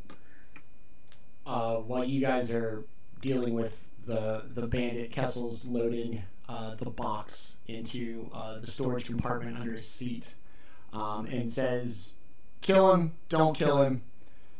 There probably will be more until we get to Icewind Dale. There's no way they're coming for me there. All right. I'll with the one, I've got one hand on the back of his collar, kind of holding him up a little bit. I'll take my other hand and pat him down, see if he's got anything. This is why I got random tables.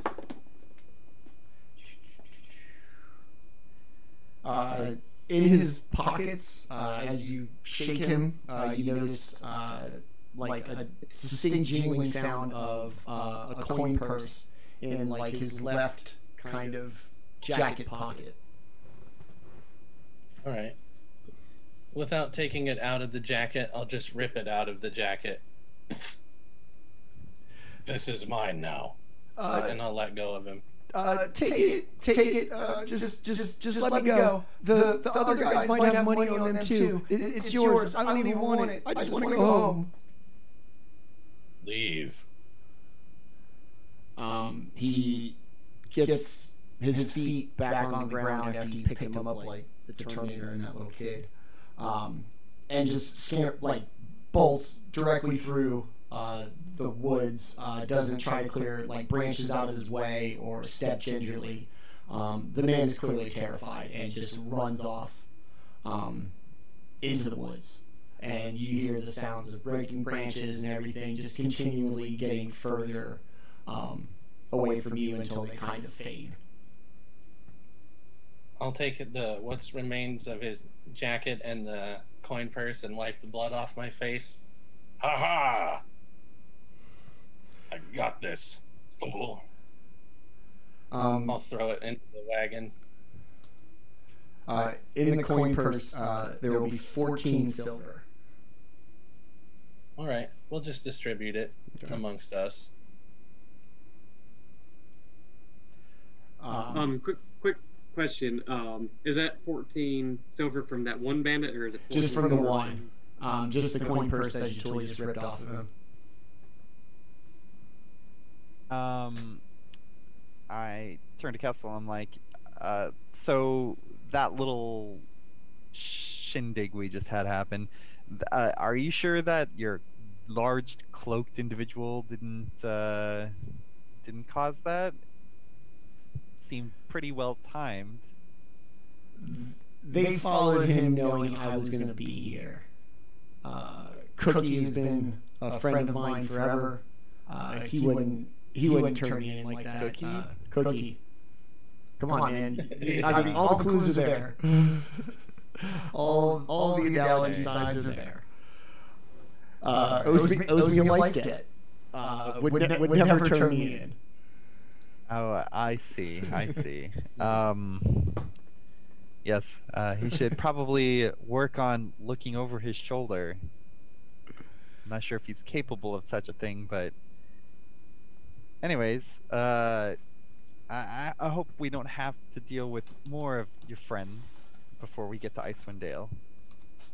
The monk, Jaatuuli walks up to him and grabs him on the arm a little bit and shakes him. Well done. Teach Jaatuuli how to kick. Kicking is like using your arms, just in reverse. I wish to kick the next person. Actually, you both were quite impressive. I was very scared. I'd fought like animals before, but never like actual people. So sorry I didn't help as much. But you all kicked some ass, and that was awesome. But we should see what the other two people have. Plenty of coin, I'm sure, if they're bandits. People are easier to kill than animals. You will find that. Well, hopefully I'll be of more use next time. But I'm excited. I think this is a good learning experience for us all. Yeah. While this is happening, I'll go over, pat down the chunked boss man who was shouting at us earlier. Try not to look at his face. Yeah, I'm like, there's just a hole there. I'm just gonna like not pat his face. I'm going to pat his, pockets, his shirt and stuff, see if he's got any hidden pockets or anything, looking for like a note or a message or something of that nature in particular. Well, patting him down, you don't really find anything. The only thing is his kind of rusty scimitar, like a kind of inscribed leather belt buckle. It's worn and it's damaged. It might even be stolen. And a tiny little coin purse in the same left kind of jacket pocket with 11 gold pieces in it. I pass it to Jaatuuli. Here you go. Look at it. Yes. Flink. Fling it into the back of the wagon and hop in the wagon. And Orryn will go over to that third person and pat them down to see if they have anything on them of interest. As he's doing that, I'm like, don't pat him too enthusiastically. He is dead. Yes, but what if he's hiding something? You can never tell. I suppose. The dead hold many secrets. In his pockets, you notice like a piece of parchment, a little tiny one, wrapped up with a ribbon and a wax seal and a coin purse of 14 copper pieces. To my wife, I miss you. I love you so much. Dearest Clementine, the roads to Icewind Dale are becoming clogged with our enemies. Please give me the solace of knowing that I fight for the right side. Yours, Ezekiel. Orryn does hold it up. Regiment. And he says, "Hey guys, look, I found this on his purse. Maybe it'll give us a clue as to, where these attacks are coming from." Or at least who the bandits work for. That is true. He hands it to he'll hand it to Kelroth. Do I recognize the seal? Does it have any significance? It's in black ink, and let me throw it in the Discord.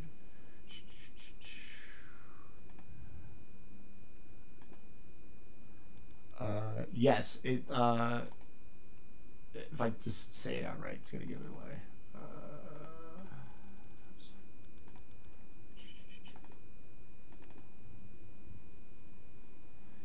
It looks like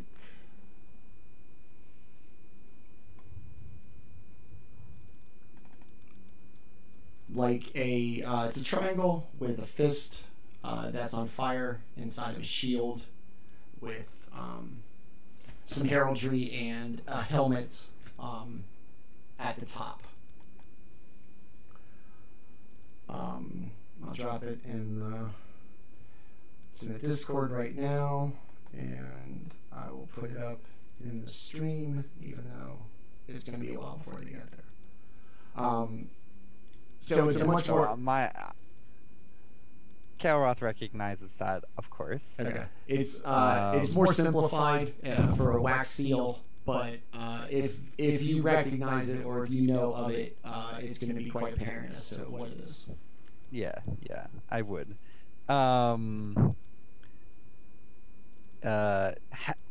So it's sealed. It hasn't been opened. It has not been opened. It's a little crushed up and crumpled because it's been in his pocket. But it doesn't appear to have been opened. Most likely these guys are not, privy to this message, and they're just kind of minions. Yeah. All right. I will open the letter. It's written in common.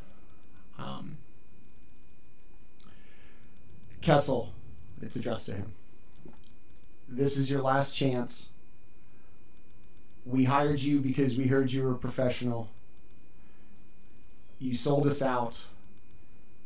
we're coming for you. Nobody around you can keep you safe.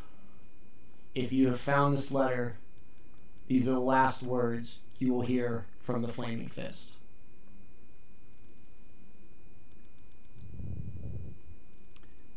Okay. I'm just like, oh, it's just a bunch of nonsense, and I put it in my pocket. Kessel seems to be kind of all situated again. If you're done looting the bodies, let's get going. Yeah, let's get out of here. You got what you needed, right? We can head back the way we came and get a move on. Yes. The box is secure under the seat. Everything else wasn't really trampled with. Kessel tells you not to worry about the bodies. That the reason why they chose this meet was that it was a far off place and nobody's going to care or nobody's going to stumble upon them for a little while. They are animal food now. So Kessel will get back in and kind of get the wagon going again. After a short little while of its kind of slow trot, it will get back up to full speed, and within a short time you are back on the main trade road. Kessel kind of looks back and thanks. I really appreciate that. Like I said, as soon as we get to Icewind Dale and Targos, I'll absolutely cut you in. I genuinely appreciate that. The Flaming Fist is not someone to be trifled with. And you don't know me from anybody, and you could have turned me over and they may have given you a reward. So, thanks. Oh. Those guys didn't seem to be a part of the Flaming Fist. They look like just a couple of bandits. I'm sure the Flaming Fist would be much more organized. You never know. Or efficient, at the very least. Times are tough. People are desperate. You never know. Like I said, I don't expect any trouble from them in the future. Well, they're dead. Yes, they are. Thank you for that. Well, I didn't do nothing. So you get back on the road. The Axebeaks looking like well-oiled machines. At no point do they express any kind of emotion of like exhaustion or discomfort, despite the traveling and everything they've seen. A little further in the day, the sun is beginning to set. You haven't passed any other travelers on the road in a few hours, and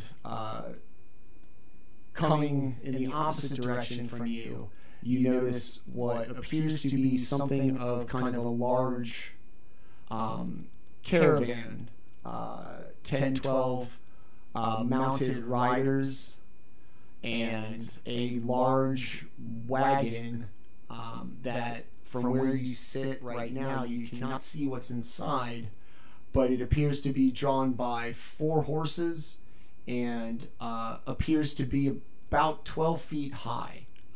It's very large. A couple of the riders break off from the caravan and begin to come towards you. Kessel appears a little nervous. From underneath a tarp immediately behind him, he pulls out a lantern and sits it between himself and Kelroth and says, "It's getting dark. We might need this."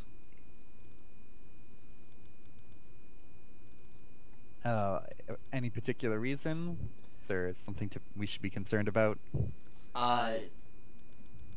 they're not affiliated with the little run-in we had earlier today, but this is a Flaming Fist escort wagon coming upon us. There are probably prisoners in the wagon, that these are either fugitives or criminals.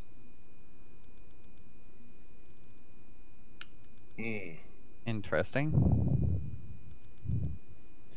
Well, are they coming directly towards us? Yeah, they've seen you, and as if what Kessel says is true, you're obviously a potential threat to the what they're doing with how many men they have, and like I said, if what Kessel says is true. The two riders that broke off come quickly up on you, put a hand up to somewhat order Kessel to stop. He slows down. What do you want? The rider, covered in all black, with his face shield still down. Prisoner transfer. Don't get too close to the wagon. We don't know what they're going to do. I need you to move off the side of the road while we pass. No problem, officer. I'm sure we can get out of your way. We're just heading up to Icewind Dale. Rough business up there. We just came from there. You couldn't pay me to go back. I guess Kessel kind of slowly guides the wagon off of the road, and as he does, he comes to a complete stop. The riders sit flanking the wagon just in case. As the procession passes by, they're all dressed in all black. They don't look like they match. Their weapons look horribly kept. The bandits looked more organized than this band. The horses look sickly. They're bloody. They're bandaged, and in the wagon is it's a wooden wagon with bars on the windows, like you'd see at the zoo. And inside there are 6 Goliaths wearing fur loincloths and with headdresses with large eagle feathers in them. The Goliaths look exhausted, beaten, emaciated, even for how large they naturally are. They look like they could be knocked over by a stiff wind as they pass by. Who's in the middle seat right behind me there? Because I am. Well, I You are? was. Yeah. I'll crane my head over the back of the seat. Should we not kill them? It's not our fight right now. It seems as if it would be wiser to ascertain more information. Ascertain. It basically means to find out more. Common tongue. Blech. I'll stick my head back over onto my side. As the wagon passes, the Goliaths do look to you and make eye contact, and one of them seems particularly interested in Jaatuuli, as if there's like a potential glint of recognition, or at least acknowledgement of him in particular. Did the guards How say many- where they were going? Yeah, and how many Where they were guards are headed? there? There's like a dozen of them. Okay. Ooh. Yeah. Have fun. You said they were headed. They were headed south on the road. They're right? headed south. You're headed north. Yeah. Would we possibly know like where they're headed, or like is the guard still there? Can we ask like what prison are they taking them, or? Oh, no prison. We're going to turn them over to whoever collects their bounties, and then they're going to decide what to do with them. Looks like it was a rough fight. Is you getting a rough and tumble there? You guys look a little worse for wear. They took 8 of my men before we subdued them.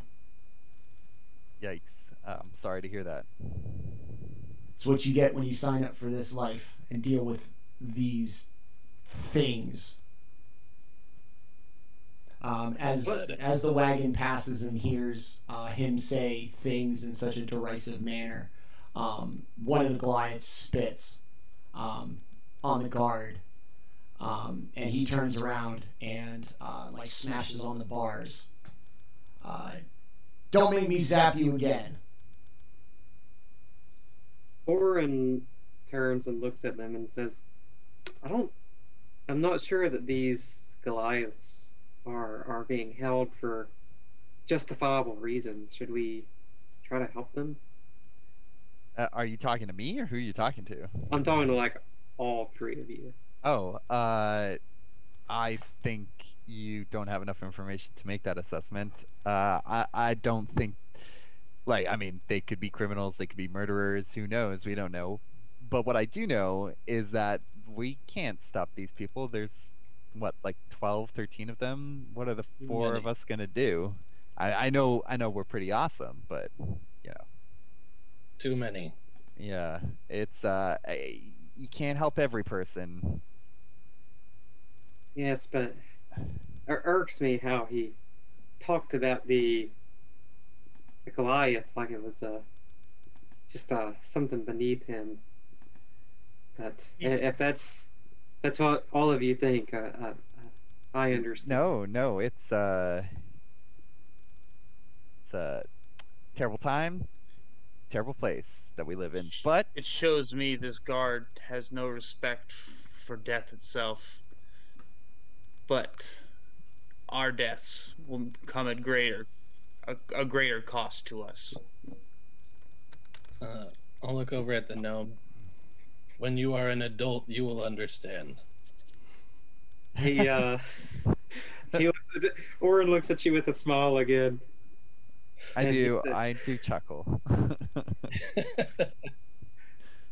he's like, I am just small. I am fully grown. Yes? Yes, you are a fully grown child. And he just kind of shakes his head. Like, he says, we're just different, that's all. Yes. Have they passed? Are they leaving us to our business? The wagon has passed. The 2 riders that rode up on you are waiting for it to get a little further away before personal space. kind of falling back in line, just in case. They've, I guess, sensed your kind of reserve and maybe desire to do something, but thinking better of it because of the, obviously, the clear, overwhelming odds.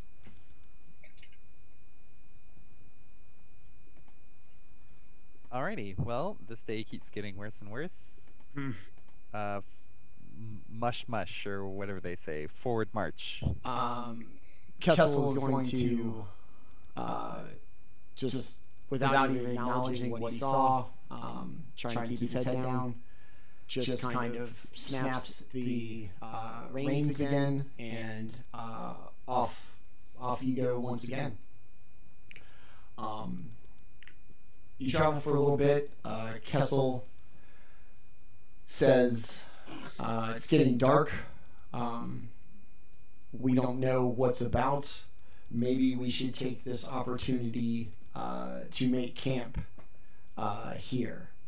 Just off this road, there's a little cabin that smugglers use to hide out.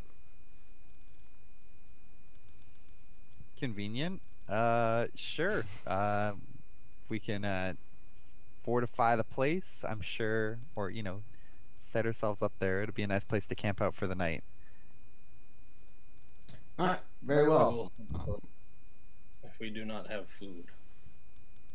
We've got that. The Brotherhood brought us food. Oh, okay. Yeah. All right. Eating time. So he's gonna pull. Even if we don't, I have food. He's gonna pull off kind of down this little trail. You are going to lose sight of the main road, which also means the main road is going to lose sight of you.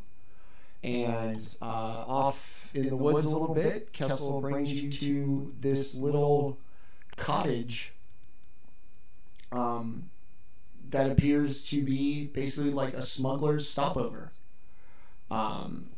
He knows exactly where everything is as he hops out of the wagon and goes and finds a little kind of hidden release switch that opens the kind of cellar door to the underground of the cabin. Says, just leave everything there. The girls will keep an eye on it, and go on in. So, All right. What's the how big is this cabin? It's just a little thing, like one room, or? Yeah, it's one room, but from the outside it just appears to be one room. But he's leading you into the cellar, so it's at least 2 floors, I guess. Okay. All right. Jaatuuli's going to stick his head in first, kind of look around and sniff. And while he's doing that, Orryn's just gonna like run between his legs and just like run on in, make himself at home. When you get down in the cellar, it's earthen, the walls, like it's been dug into this, and in each of the 4 corners there appears to be an enchanted lockbox, about the size of a humanoid, each one of them giving off a different colored aura about them. Kessel kind of saw Orryn go kind of scampering down the stairs. Whatever you do, don't touch any of those lockers. They're not mine. Smugglers all the time leave enchanted boxes that are probably booby-trapped with God knows what's in them. But we share the space. There'll be food down there. We can be safe, and we can be ready to go in the morning. So, Orryn is definitely intrigued by the lockboxes. He heeds the warning to not touch them, but he examines them, and as he's examining them, he will go ahead and start working on a little, like a little invention to help him kind of gain more information. Detect magic is a ritual. Magic. What is that? Is that 10 minutes or an hour? Yeah, it's 10 minutes. To Okay. cast. Yeah. That's It's a ritual. Okay. So I guess everybody's kind of free to do. Kessel goes back and unhooks the axe beaks and lets them kind of, I guess, graze about the land. Make sure everybody's inside, and once everybody's in, he closes the cellar door and locks it from the inside. And kind of lights a couple of lanterns inside. This is a pretty impressive, I guess it's a root cellar.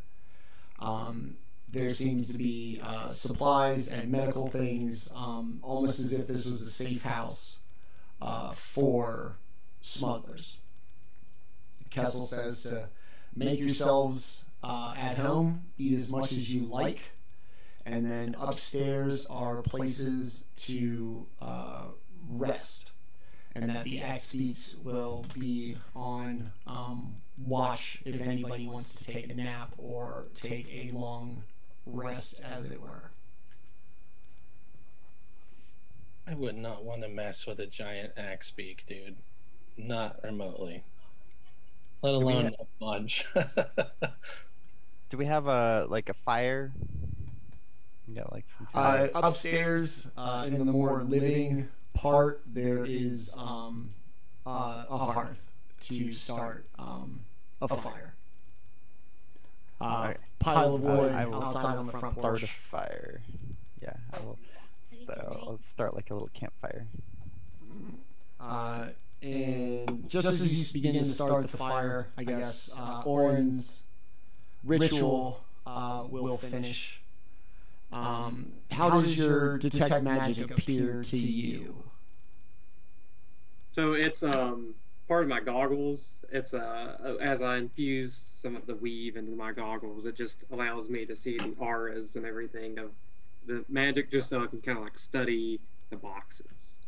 They appear covered in abjuration magic, and something about the information that you get from detect magic tells you that the actual metal is enchanted, and then there are abjuration spells on top of that enchanted metal.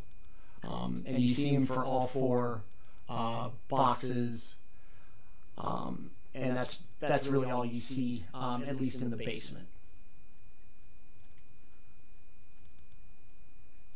Do your goggles like light up or anything?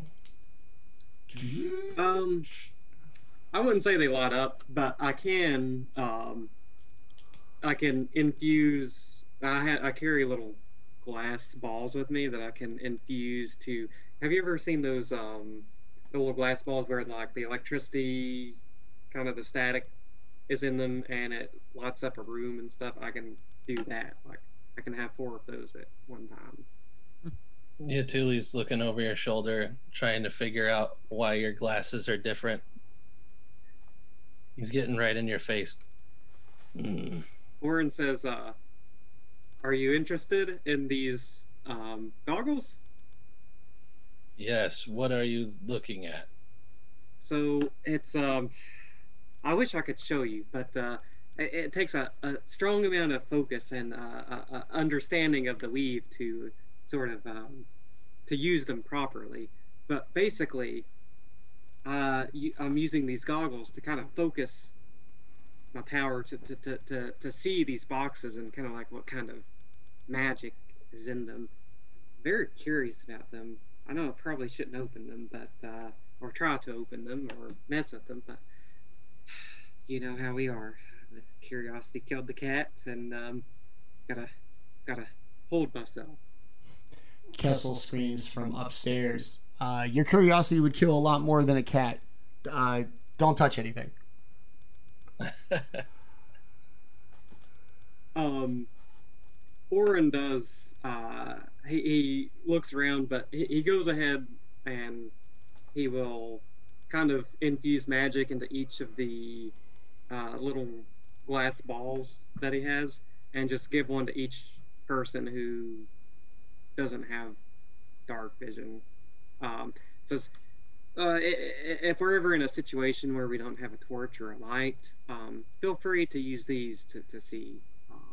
And those, if you all are wondering, specifically, it's 5 feet of bright light and 5 feet of dim light. Cool. That's nice. I'll put it on my I'll put it right next to my holy symbol, tie it around on my necklace.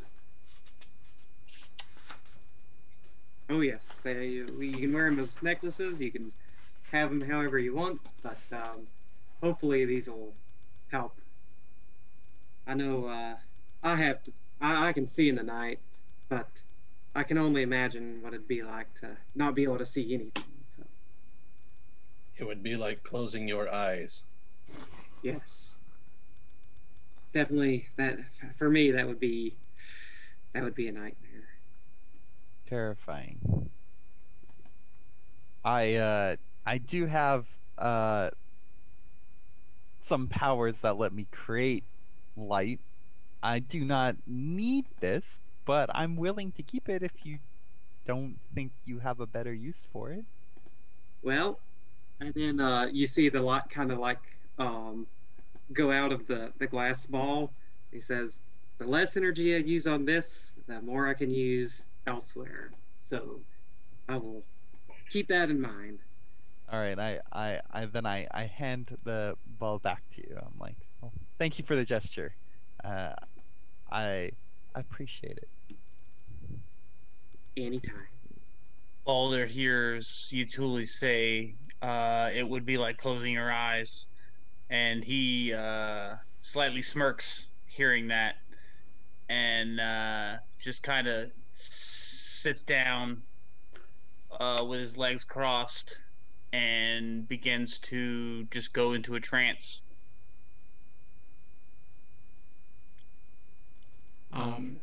Kessel's going to kind of get himself situated, check out the axe beaks in the yard, and announce to everybody that he's going to go to sleep, and that you should all do the same unless you would like somebody to stand watch at night. But he's confident if nobody does, he's not going to do it, and he's going to sleep. Well, now that he's mentioned it, he's who would like first watch? Orryn says, I have a lot of work to do right now, and so I don't mind to keep watch. I'll keep myself busy as I watch the door, and hopefully I do a good job of it. Never had to keep watch before, but we'll see. First time for everything. All right, well then I guess I'll take like a middle watch. If somebody wants to take the watch in the morning. I'll take the morning watch. Upstairs. Ever fight an axe beak? We will be okay. And he wanders up to the sleep area and conks out.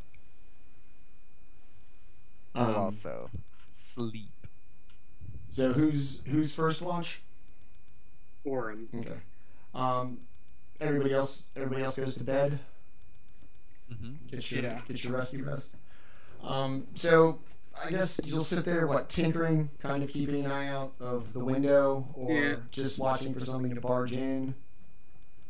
So Orryn will basically he'll put his blueprints for any invention, kind of be messing with those a little bit while he keeps watch. Pretty much, basically, just jotting down any neat idea that he has as he sits there. Your night is going to pass, or your watch is going to pass quickly and uneventfully. The axe beaks are kind of fanned out in the yard. Some of them are grazing, some of them are sleeping, like their head tucked under their giant wing. Nothing startles them, nothing, goes bump in the night that causes you concern. And after your time of watch, I guess you would wake up whoever was next. I believe it's Kelroth. Who apparently hits the snooze button. No. I'm here. Okay. Sorry. I thought you. So Orryn's going to come and I guess wake you up for your watch. All right. I'm ready to watch. Like I said, I don't know what your watch entails. Like I said, there's a big... I'm just gonna, I'll just head outside and just take a look around. Is it how's the weather? It's dark now, so it is very cold. It's probably in the 40s or so compared to the 70s or 80s that it was in Luskin when he left. And your natural sense of the world says that this is unreasonably cold for it being natural, if that makes sense. This is unseasonably cold for no matter where you are in the world, just for this time of the year. Your night 2 goes uneventfully. Same deal with the Axebeaks. They seem relatively calm and just kind of together, sleeping, grazing, just kind of seeing unspooked, unaware of anything throughout the night. And a couple of hours go by, and it is beginning to get close to dusk, or wait, dawn. Dawn's the early one, yes. It gets close to dawn, and would be time for the third watch of the evening. I pass off the mantle. That would be me. I would be, as he slowly, I guess, would be coming to get me, I would just basically just like, as he would like reach out to wake me up from my shift, I would just kind of like just open my eyes as if I knew he was gonna be there, and then I would just sit there, still in the same position. Alrighty. Well, your watch now, Baldr. I'm gonna go back to sleep, and I snuggle up onto a bed. All right. Is it just Baldr on watch? I believe so. Okay. So same deal. The night goes relatively quickly, quietly.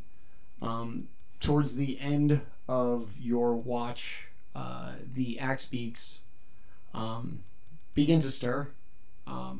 Much more about their regular routine.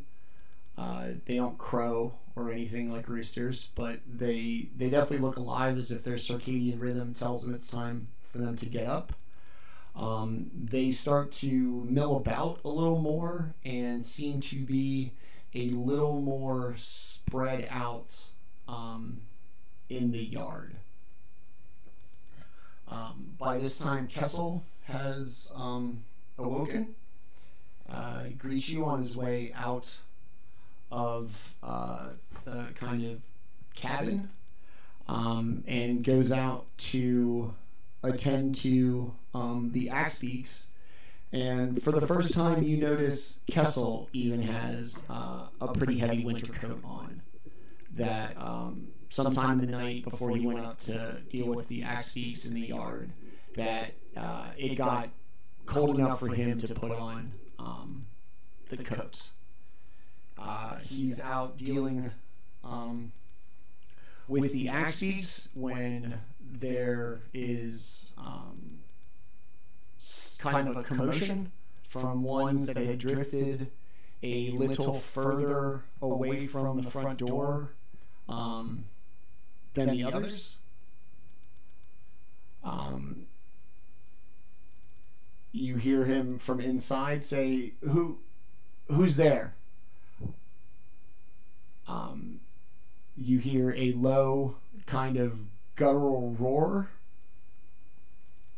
and the sound of Axebeaks panicking, I guess is the word. Are we all up at this point? It wouldn't be loud enough for you to hear it if you were asleep. Okay. Well, then So it's just Being Baldr on then. watch, I guess I'd go see what was going on. I don't know if I would wake anybody else like up per se, unless it was like closer to the dawn. But I wouldn't like go out of my way. If there was like someone like sleeping between me and the door, I would just kind of like just like let them know that I was going out there, but I wouldn't like go out of my way to disturb anybody or anything like that.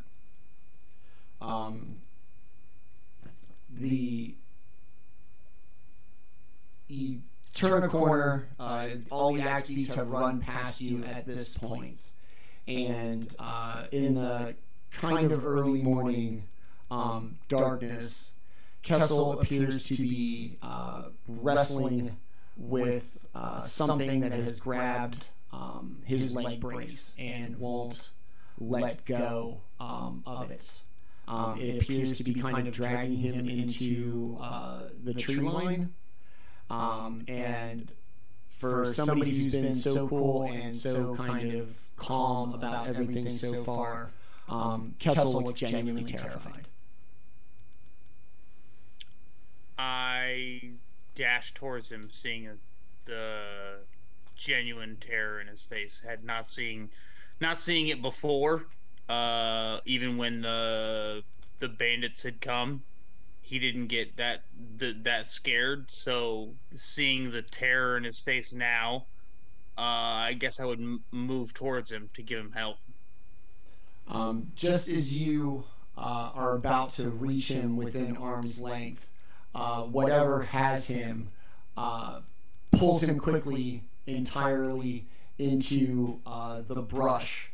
As his fingers dig into the ground, he is literally dragged away with his fingers just stuck into the ground. And he screams, "Don't just stand there, help me before they kill me."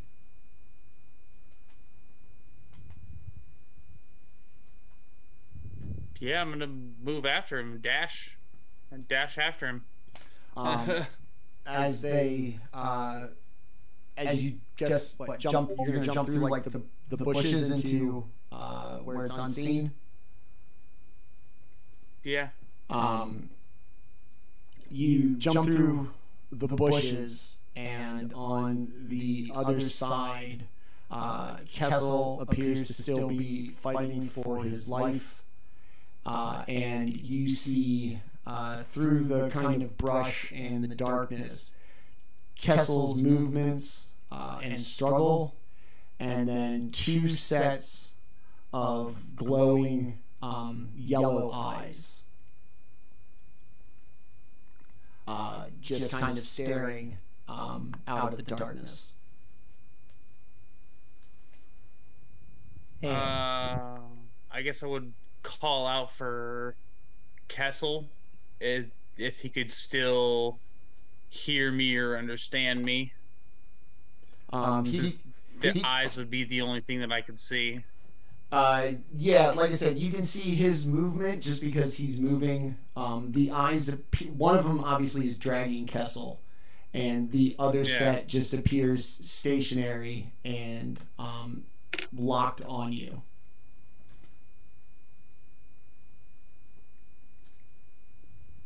I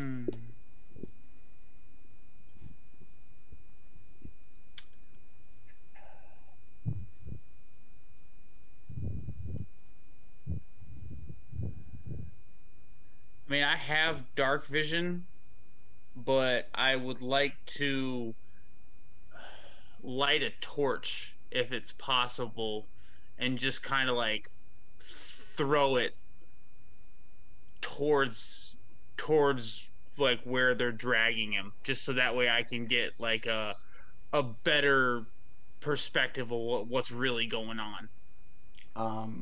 You chuck the lit torch towards the set of eyes. As the torch lands, the set of eyes that was not dragging Kessel disappears. Kessel's still struggling, and out of your peripheral vision, the eyes that were once in front of you are now completely off to your left, as if they teleported magically. Clever girl. I guess I'm gonna move towards Kessel if I can still see him, and try to just attempt to give him a hand, attempt to grab him. Really, whatever's dragging Kessel is moving a lot faster. It's smaller than you. It's having a much easier time navigating through the bushes. I'm still sleeping away.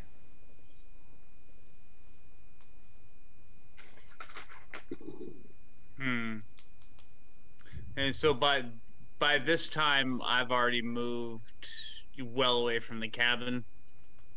Yeah, you're probably a good little bit away. I guess I'm gonna continue moving with him, either until I can catch up with him or until I lose him.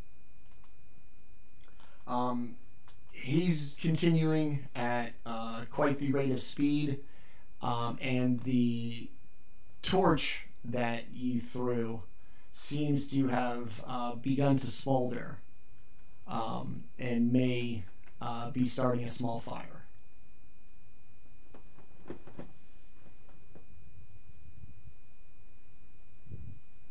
Smokey the Bear says. I always go back to Mitch Hedberg and Smacky the Frog.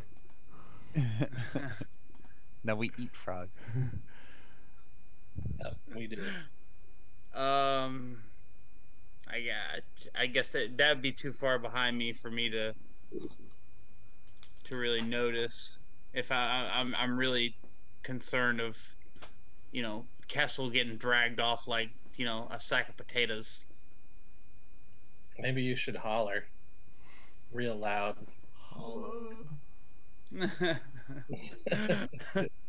Just yell out dollar.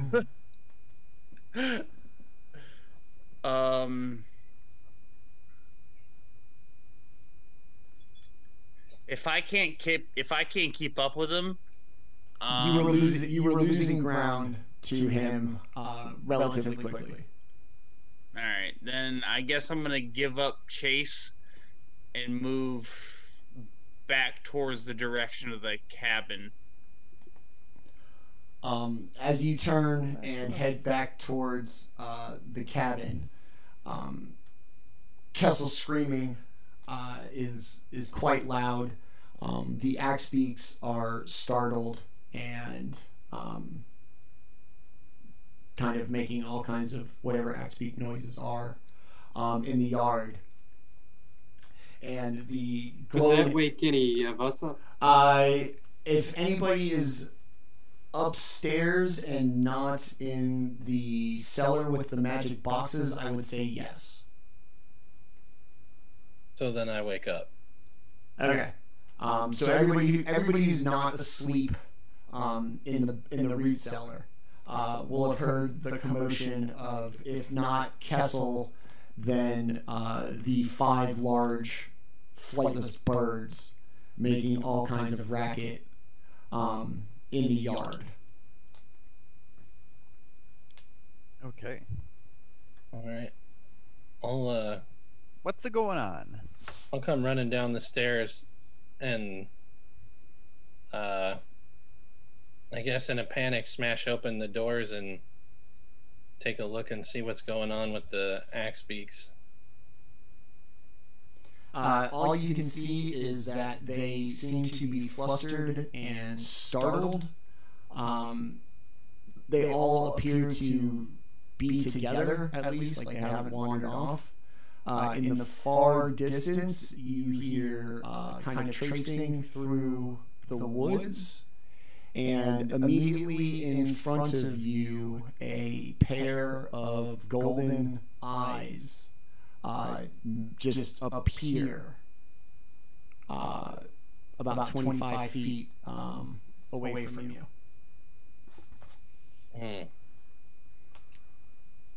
I will go ahead and let out one of those whenever Worf finds a dead body kind of a thing.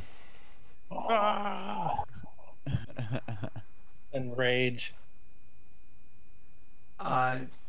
The eyes give a quick blink. You notice that Kessel's screaming seems to have stopped. A second set of eyes appears immediately next to the first. A set of spectral teeth appear, and then a second one as the creatures phase into view,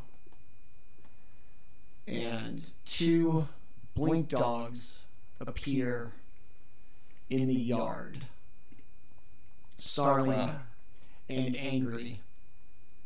Puppies. Who's gonna go, boy?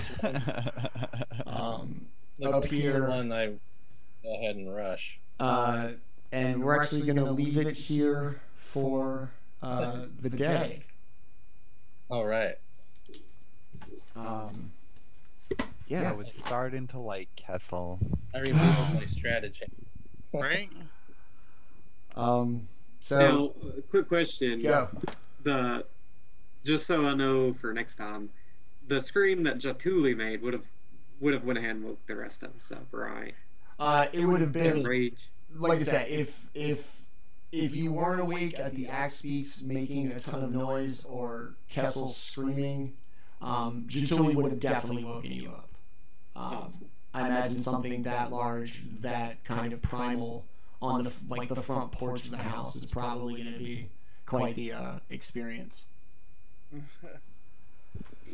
So that's where we will leave it for this evening. A little slow getting going, but I hope you guys all had fun. I've been waiting for this for a long time, so I did.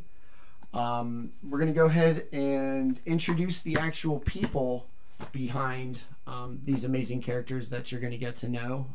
Just a little bit about themselves, any other kind of TTRPG or anything else they would like to plug for their time here. And we'll start with Dustin. We'll go right back through the way we did. Dustin, tell us about you, buddy. I am Dustin. I live in Vancouver, Canada.